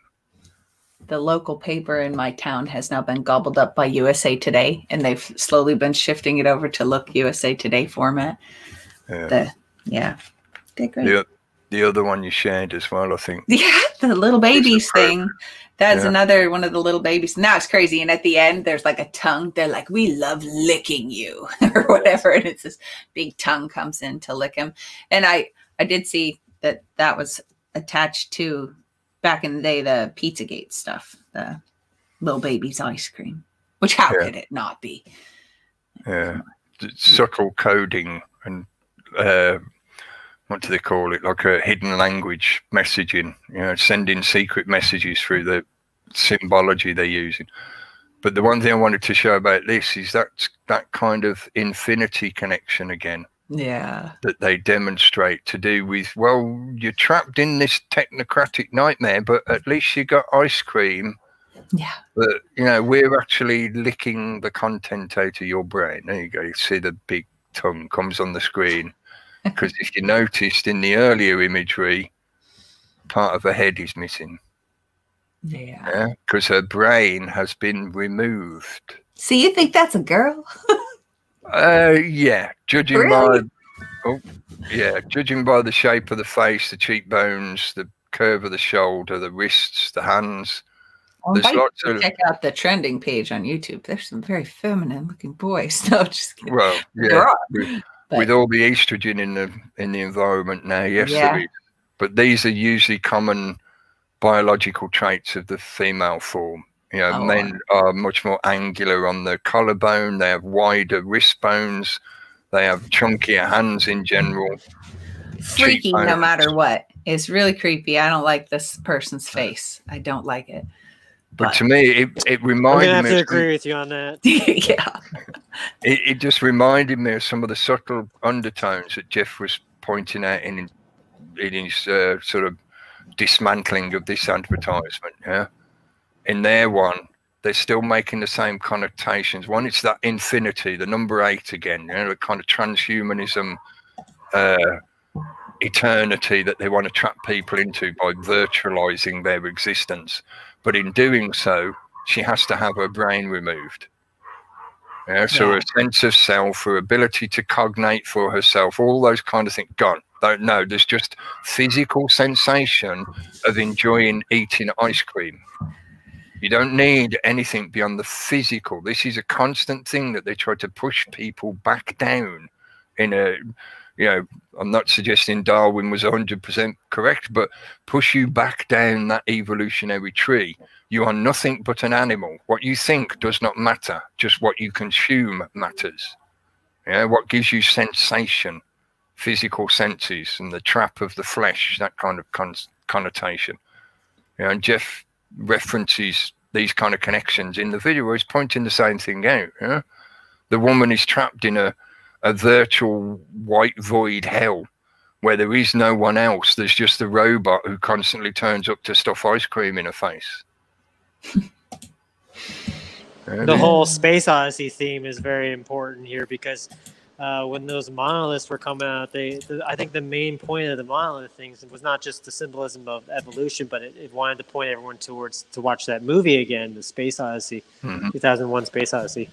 Which I still have never seen. In that movie, there's parts in that movie like the food. Yeah. In the beginning, the apes learn to eat meat, but later on, when they go to the future, everyone's eating synthetic meat, and all their food is synthetic. It's very telling. I'm just trying to find where he's showing the imagery, because I sort of interpreted the concept of the monolith is to represent the ability to express will upon this reality. So in other words, the ability to change this reality to suit your choices. And in the Arthur C. Clarke's sense, the reason he included it in the way he did in the symbolism is it does represent that kind of like evolution of technology. It's letting the little civilization of mankind who's just starting to emerge from the womb of their own planet, i.e. a level 0 civilization, when they start to achieve level 1 of a civilization, in other words, the ability to harness the entire energy production of their planet, then they can advance out into space. And what is it they discover? A monolith that represents the fact that there's somebody or something already out there that has been through this evolutionary technological process before them. So it's sort of saying like, we are your creator, or possibly, you know, it opens up that possibility of, hang on a minute, were we put here by aliens? Is it actually an alien I'm communicating with, or is this a representation of God? You know, there's a lot of subtle connotations in his work in that sense, but that's, to me, that's what it represented, the way he showed it in the story. You know, and Jeff points out these kind of connections with the rise in the cultural media, the rise of certain messages, which includes what we've just been talking about, that reference to ice cream, something that you ingest, that you enjoy, simple physical sensations, but it's a medium that can act as a vehicle to alter your very existence. You know, like we were showing earlier, the machines that can add pharmaceuticals and vaccines into an ice cream product and then package it and market it to the general populace in a way that they use the most up-to-date methodologies that have been developed in marketing to make people desire and want this stuff. Whereas really it's something that if they were given full informed consent, they would probably choose not to ingest it. But they want this evolutionary step to take place. So I do agree on totally. This was a deliberate marker that was timed for release during all the stuff that was happening last year. You said the evolutionary step. It made me think with the changing the tiny life inside of us. That's how they refer to when they're changing the tiny life inside of the plants, is that it's this whole step change that they can do without having to do genetic modification, just by tinkering with the little life inside. Yeah. Well, Yeah. I was going to say believe, but that's not the right word. I know, I have gnosis. I am confident in my knowledge that a major part of the way reality works is in a fractal fashion. So what affects the micro will have a cascading effect on the macro. Yeah, in a similar reference, the video you put up recently about what goes on goes in. Oh yeah. Yeah, your skin is the largest organ of your body. It's the surface that is the closest. It is the direct interaction with your environment. So it absorbs and filters content and pollutants, etc., that are in your environment. So in the same fashion, your gut is the first place that has contact with things from your external environment. So if you alter that gut biome, that has a cascading fractal effect on the rest of your biology. So you don't need to grab a person and chop and change them from the top of the pyramid down. You can do that, and part of their agendas are working on that process. Yeah, that's a lot about the psychology of making people accept the idea of transhumanism and leaving their body, etc. But you can also approach it from what is, in a way, the base of the pyramid. Affect people's gut biome, and it will affect the rest of their biology, which would include their thinking, their mentality, you know, their energetic self as well. So they're sort of prodding at the base of the pyramid to cause ripple effects that run through all of the pyramid. Well, and they say that your body is always remaking itself, you know, at different speeds and whatnot. So if you're recreating yourself with their technology, I have a couple other links open, but I know I don't want to forget. Anonymous, you were telling me earlier about a radio thing, or it was an audio. Are you there? Can you talk right now? The Android warp speed thing? No, the warp speed thing. That Operation. Oh, yeah. I have a clip of a radio show, like a military radio show, where they were interviewing this guy from the Department of Defense who was working on Operation Warp Speed. And he happens to also, as a civilian, work at Glasgow Klein Smith, and he was also an employee at Unilever Ice Cream. So nice. Corporate swing door. It's actually a pretty interesting little interview, because he talks about how they were doing tabletop exercises on things that could happen, like, you know, a power outage that could damage the cold chain kind of thing. Mm-hmm. So yeah, it was a little interesting clip, but you know, you can. I think I might just put it on my channel or something later. You don't have to play it now. And then I have some of the other things that you had sent me before, just on how ice cream is popping up places. I have my screen shared again, Cookie. That I've got the GameStop thing. I don't have the tweet open. Oh yeah, that's a really weird one too. So Buddy, some guy, I can't remember his name, but he's like a board member at GameStop, and he he posts an ice cream cone picture with a frog emoji on his Twitter, and then shortly after, GameStop has another huge spike in its stock. Mm. Like the ice cream message is getting through.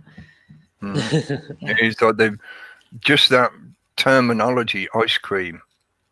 It's almost, I feel anyway, maybe just the way I'm seeing it, but it's almost as if their main goal at the moment is just to attach that phrase, that label, that concept of, you know, something you ingest that you enjoy to various narratives.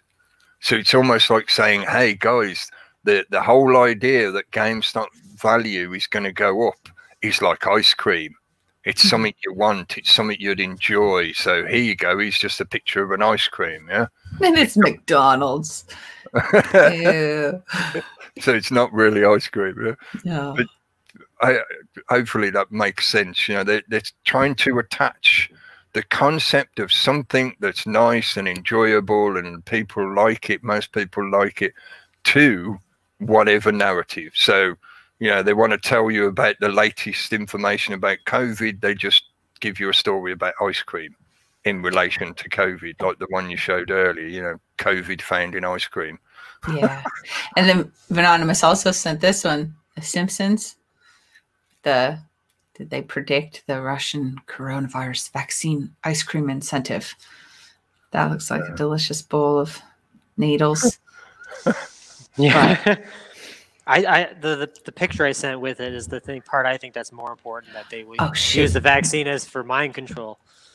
I think that's the part of the Simpsons thing that people get lost in when they're focusing on the ice cream aspect of it. They're missing out on the whole the mind control aspect of it. Is that in this article? Yes, I think so. I think it's in the one I shared, the link. I know I could pull up the image if I stop the screen share. They do that a lot with Simpsons. So although I think maybe this is common to a lot of that kind of method of presenting the information. It's not truly hidden, but it is occulted. It is slightly hidden. You know, the main point you're supposed to absorb is not the ice cream. It's the point about mind control. But for a lot of people, what they fixate on and what they focus on, they think is the main thing that they're supposed to notice. You know, so they focus on and see the ice cream and think that, oh yeah, it's about the ice cream. But like you say, really what it's about is mind control. The ice cream is just the vehicle. It could have been something else, you know? It could have been Pop Tarts. Again, I think they're playing on that idea that most people like ice cream, so it's something that you want and desire. So they're trying to sort of trick you by offering you some sugar. Although sugar's not bad, not good for you, is it? So it doesn't not too much, at least. Yeah. I Moderation. have that screen share on again with the mind control. Sorry. That part. Sure. That's what you were talking about, right? Yes. Yeah. Okay. Yeah. Nice. Yeah. Oh, but it's flu vaccines. The flu doesn't even exist anymore, guys. No, right? I guess you just debunked it. No, I can't use that. We're good. Thanks. We're good. Well, we're done. End of story. Over the course of this week, I think some of the media is starting to catch up on that, because I saw that as a headline on RT either yesterday or the day before. You know what they're like, just one of their little kind of like video package news things, basically saying that, you know, COVID has killed off the flu. So they're now starting to repeat on mainstream media subjects and ideas that we'd been talking about in the not mainstream media for the entire year. You know, we've been saying this for an entire fucking year, and now they're starting to actually allow it to reach into the mainstream. That, to me, that's a good indicator, which is why recently I've said, like, I think we are approaching the worst that it's going to get. They seem fixated on pushing for the passports primarily now, and that's really what it hinges on. Before I run out of time here, I want to jump over. This was a like it's a joke. It's a joke article from December. Do you see that with the mRNA vaccine will be stored in tubs of ice cream? But anyway, it's satire. But the penguins there, Anonymous found me this article again because I lost it. And I don't know how it popped up right for you. I sat and went through page after page. I think they knew you were looking for it. That's why they hit it. Yeah. Yeah, I started fresh and it was like, there you go, first thing. Yeah. Well, the penguins made me think of, and this horrible baby with their ice cream cone and the needle. But it made me think of all the penguins that people had showed before with the Fauci and his penguin mask, right? He's got a couple of those. Oh, that's a different one. He has to double and triple mask, right? So he needs multiples and one to wash and one to wear. And then you had sent me the link to this video where he's got the penguin back here in the background, right? Yep. He loves his penguins. Yeah. And then the lady that got the first shot in the UK there with her penguin sweater. Yeah. And then a friend had sent me that the Chinese authorities reassure residents that the anal swab won't make them walk like a penguin. And they said that this was debunked, that that's not why they were waddling like that. That they said it was something like circumcision, actually. I don't know. But the reason I wanted to talk penguin just for a second, I just wanted to tell you guys. So I was reading this book that I've only got halfway through. Actually, I stopped a couple months ago reading it, but it's H.G. Wells' The Shape of Things to Come. Mm-hmm. Read it? Yeah, years ago. Well, in the book, it's talking at one point, because it's like, okay, so this book is like a guy went into, or he would go to sleep or go somewhere, go into the future. Maybe it was dreams, and he wrote down the history, and it was a friend of his published it. I think Wells is saying that he's the friend that was going to publish this book. Anyway, part of the history they're talking about how and I'm not saying this is real. I don't know what's real and what's just made up in this book, but it's talking about how this one professor had been studying the relative stupidity of the more intelligent animals up to and including man. And he's talking about these various species of penguins that were swept out of the world by the oil hunters. And he's saying how even though that they appeared to be, there were no scientific observations that they could note, but that the penguins appeared to be relatively intelligent, but that the evidence of their kindness and curiosity and all this stuff was in that they were very teachable. But when they were being slaughtered by these oil hunters, that all the penguins would just stand there and watch it happen to all of their fellows and just wait their turn, that they didn't ever waddle off to try to get away from it. And wait, let me see.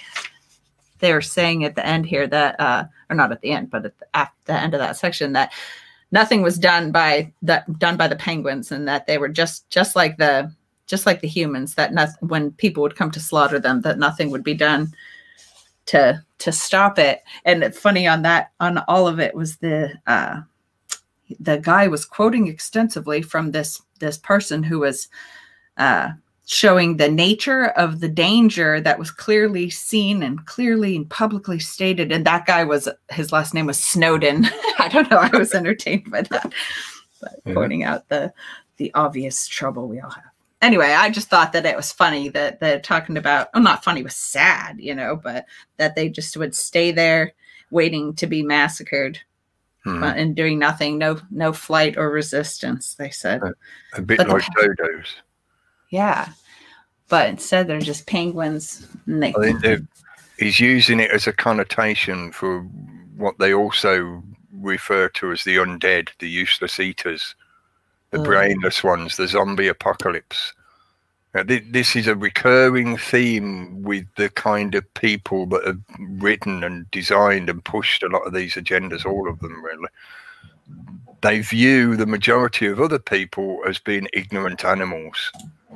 Like we were talking about earlier with the removal of the woman's brain because she loves the ice cream so much, that kind of dehumanization.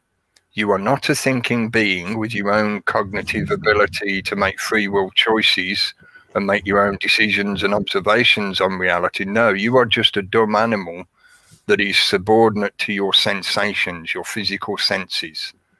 And they constantly try to remind or indoctrinate, to re-imprint on the general populace that that is the imagery you should have of yourself.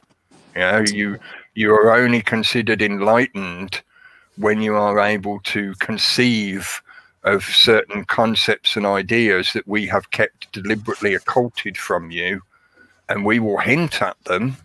We will present you symbolic messages about these concepts and ideas, but you have to demonstrate that you are more than just an animal by being able to figure out that symbolic language and comprehending the messages that we're sending you. This is like the front door entrance to their little club.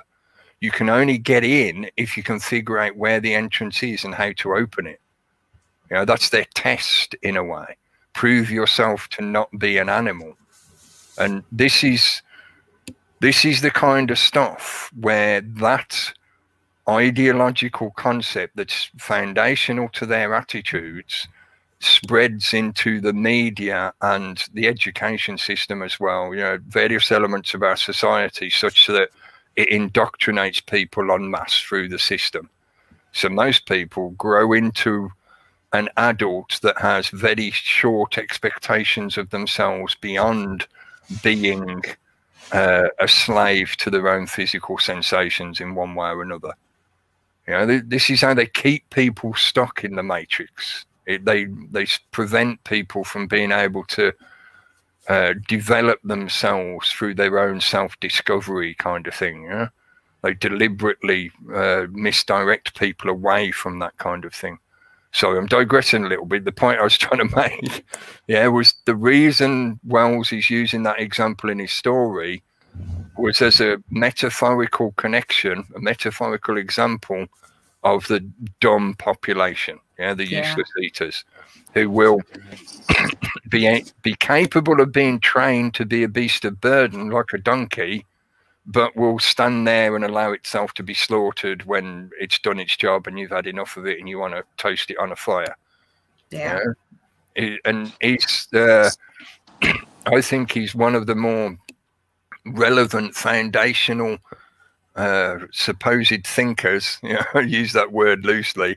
He's one of the foundational thinkers that helped to craft a lot of the ideas, the concepts, the ideologies that have led to the agendas that we're referring to with a lot of this stuff. So this concept of them repeating like a meme the trope of remember the penguins, remember the penguins, remember the penguins, you are a penguin. It also brings in that connotation of being frozen again as well. You are just one of the frozen souls trapped in the realms of hell. You just got to wait for us to get to you to be cold. We talk about those extinct penguins. It makes me think of the Denver airport mural. There's that one where they've already conquered all the hate and stuff like that, and it's all the children. And in the centerpiece, there's this weird looking plant thing, like a rainbow plant. But there's also a penguin in there, encased in glass. It's like an extinct version of a penguin.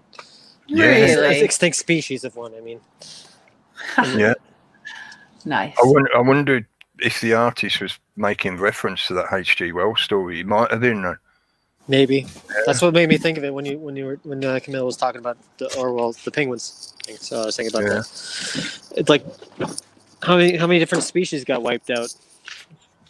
Yeah, I don't know, but it was also, this was published in 1933, so I had the 33 in there. Yeah, that could be another part of the tapestry. Those little indicators I said that are like tests. Did you notice this little chunk of information? No. Almost like little signposts that point towards the occulted pathway. You can't quite make that pathway out in the light that's available to you, but there's little signposts now and then to remind you where the edge of the pathway is, so that you can keep finding your way if you choose to follow it. I'm not recommending people get into occultism kind of stuff. I just mean in that metaphorical way of how they present this information. They have to. as far as I know, anyway, I'm saying they have to. I think there's enough evidence to show that they do, for whatever their reasoning. They have to let the victim know in one way or another, but they're not required to make that knowledge in a direct fashion, or to present that knowledge in a direct fashion. They are allowed to do it through subtlety, through symbolic language and imagery. Yeah, because then they told us, right? They Exactly. Yeah. If they told us, that means there's no karmic debt on them. Yeah. It means it's our own damn fault for choosing to do what they're suggesting. Yeah. Now, this is all nasty, nasty, creepy trickery that they play on people. But this is how deep it goes. That kind of deliberately disingenuous and aggressive deception, because it is meant to do you harm. It's not being done in any way to try and help you. It's meant to keep you down and exploit your energy, etc., etc. That kind of trickery is foundational to the system. It's interwoven into the entire system from top to bottom.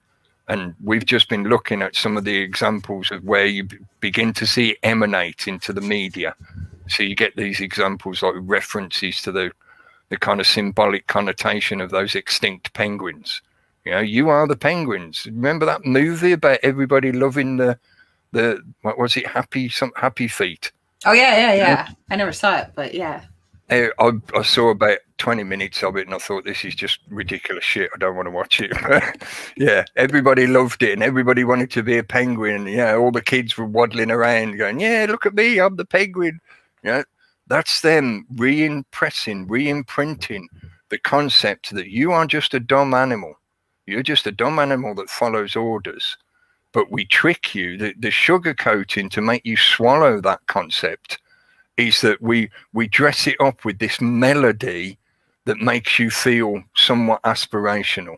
But just like the flavors of ice cream, there may be a large selection to choose from, like various flavors to choose from, but you're still consuming the same base ice cream product, which is not really a natural product. It's something that we've created with our synthetic production systems to enable us to feed you crap.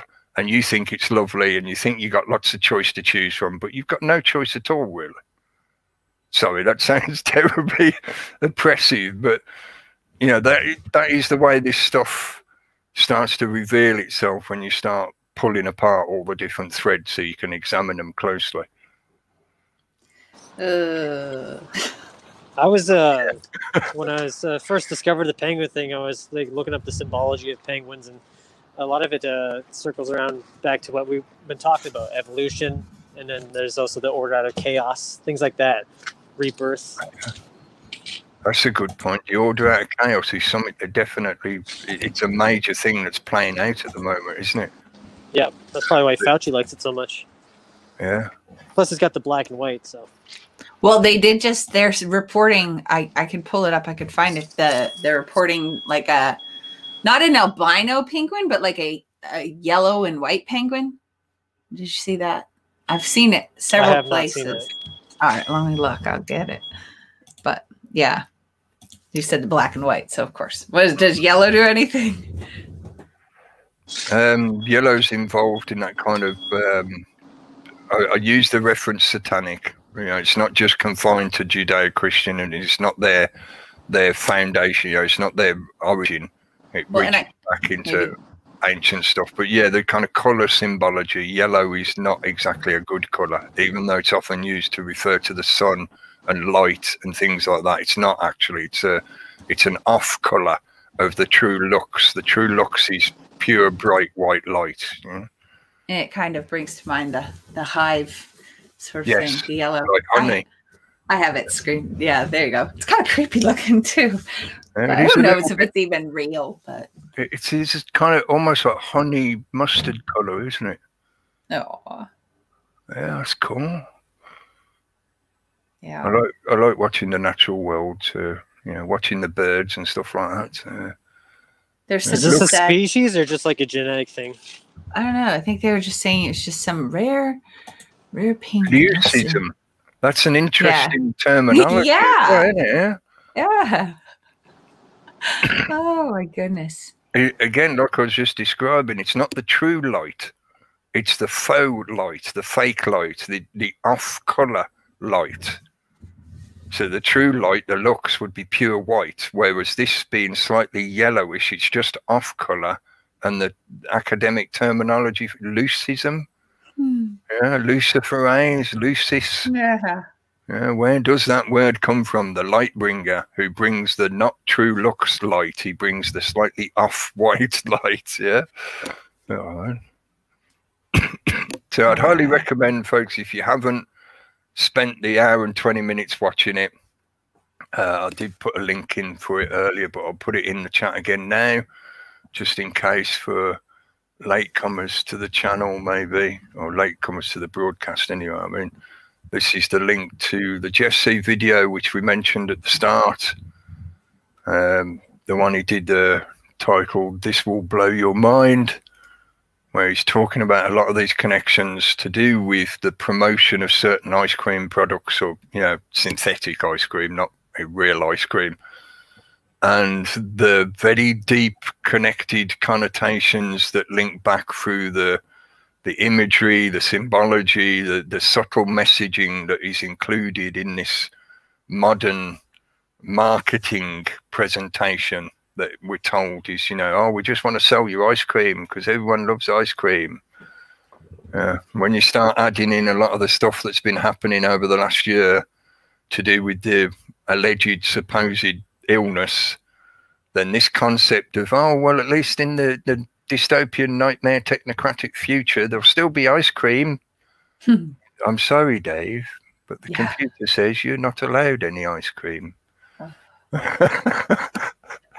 Or you have to eat more ice cream. Your levels are low. In the world, there's 17. Yeah. 17 flavors of ice cream. Is that really? There you go.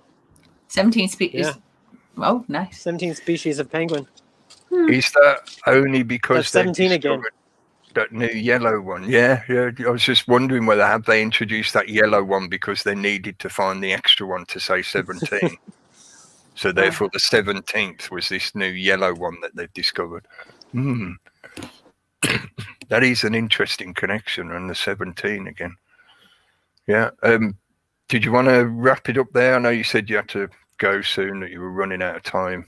Yeah, I'm sure I've forgotten things that I wanted to share, and maybe we can do this again sometime. And hopefully, we wanted our friend Twaddle. Enough of this Twaddle was going to be here, but he hasn't been heard from since Texas fell apart. So, think good thoughts for Twaddle.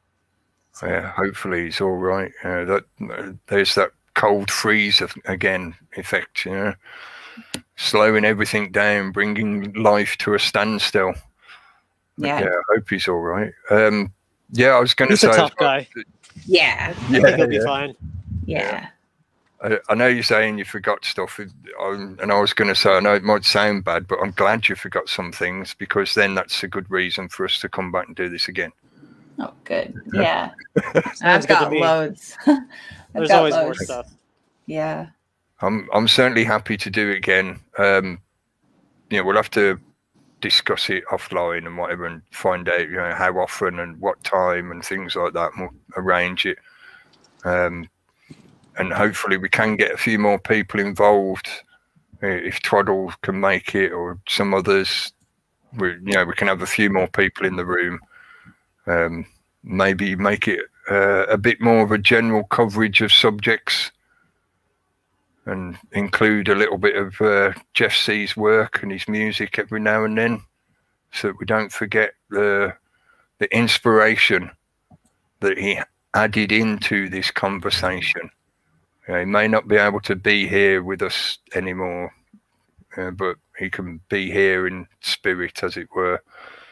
We can reference some of his work, and, you know, I've got a couple of his music tracks on file, so I'm quite happy to play them and other music every now and then if we want to, and sharing videos and stuff is not a problem. Do you want to mention your channels, your websites, etc. before we go? I did put links in the info box, but just in case people can't see the info box. Yeah, sure. Please Stop the Ride on YouTube and on BitChute, but I haven't been able to upload, I think, the last 2 or 3 videos. I've even tried the one a couple times and they said, try it again, but nothing's happened. So I don't know about that. And then pleasestoptheride.com. That's where everything's at there. And yeah, Cool. check it out. There's lots of interesting and scary things. So my main channel is I Am a Werewolf, but I am currently at 2 strikes right now, so I can't really do much on there. So my backup channel is Venomous Meet the Savage. They keep dead linking my backup channel on my main channel, so I don't know. Like, just search it because they won't let me share the link. I'm also on like a bunch of other platforms, BitChute, Odyssey. That's like Library TV or whatever, the same thing. And anywhere, I'm brand new tube, newtube.app. Just I'll be everywhere. I'm everywhere pretty much. So if you just type in Venomous or anything like that, you'll find me. But another guy who wasn't able to do our show was Bug Smasher.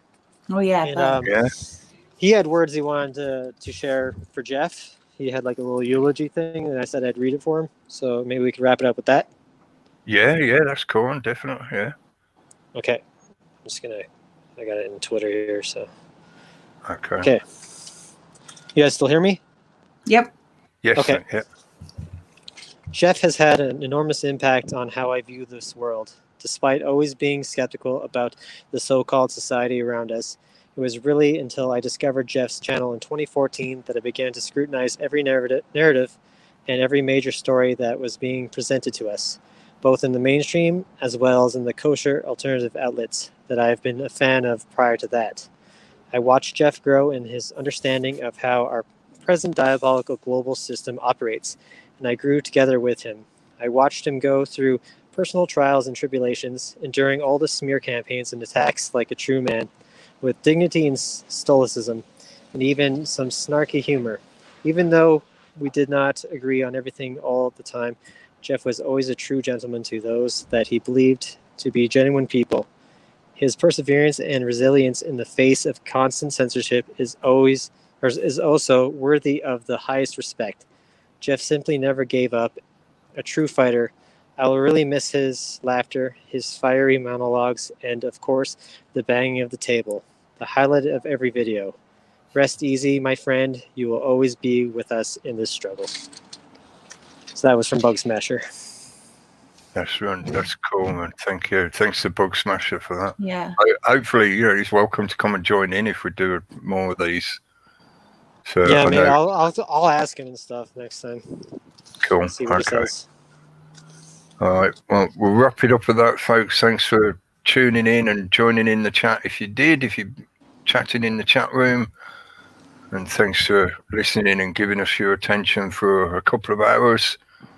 Yeah, well, I think we've done all right, really, about just over 2 hours, 2 hours, 20 minutes-ish. Yeah.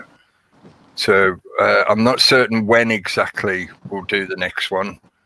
We'll chat off air and see what we can figure out. It might be around the same time. It might not be, but please keep your eye open. Please check people's channels. Remember, you cannot rely on the platforms anymore. They won't always show notifications for people's videos being uploaded or new broadcasts or anything like that. So yeah, it requires a little bit of effort on everyone's part to keep checking on stuff to see what's happening and keep sharing the information with each other. Word of mouth is the most reliable way to keep passing on this information, these messages. Yeah. We can use their stuff for now while they still keep allowing us to make use of it as best as we can.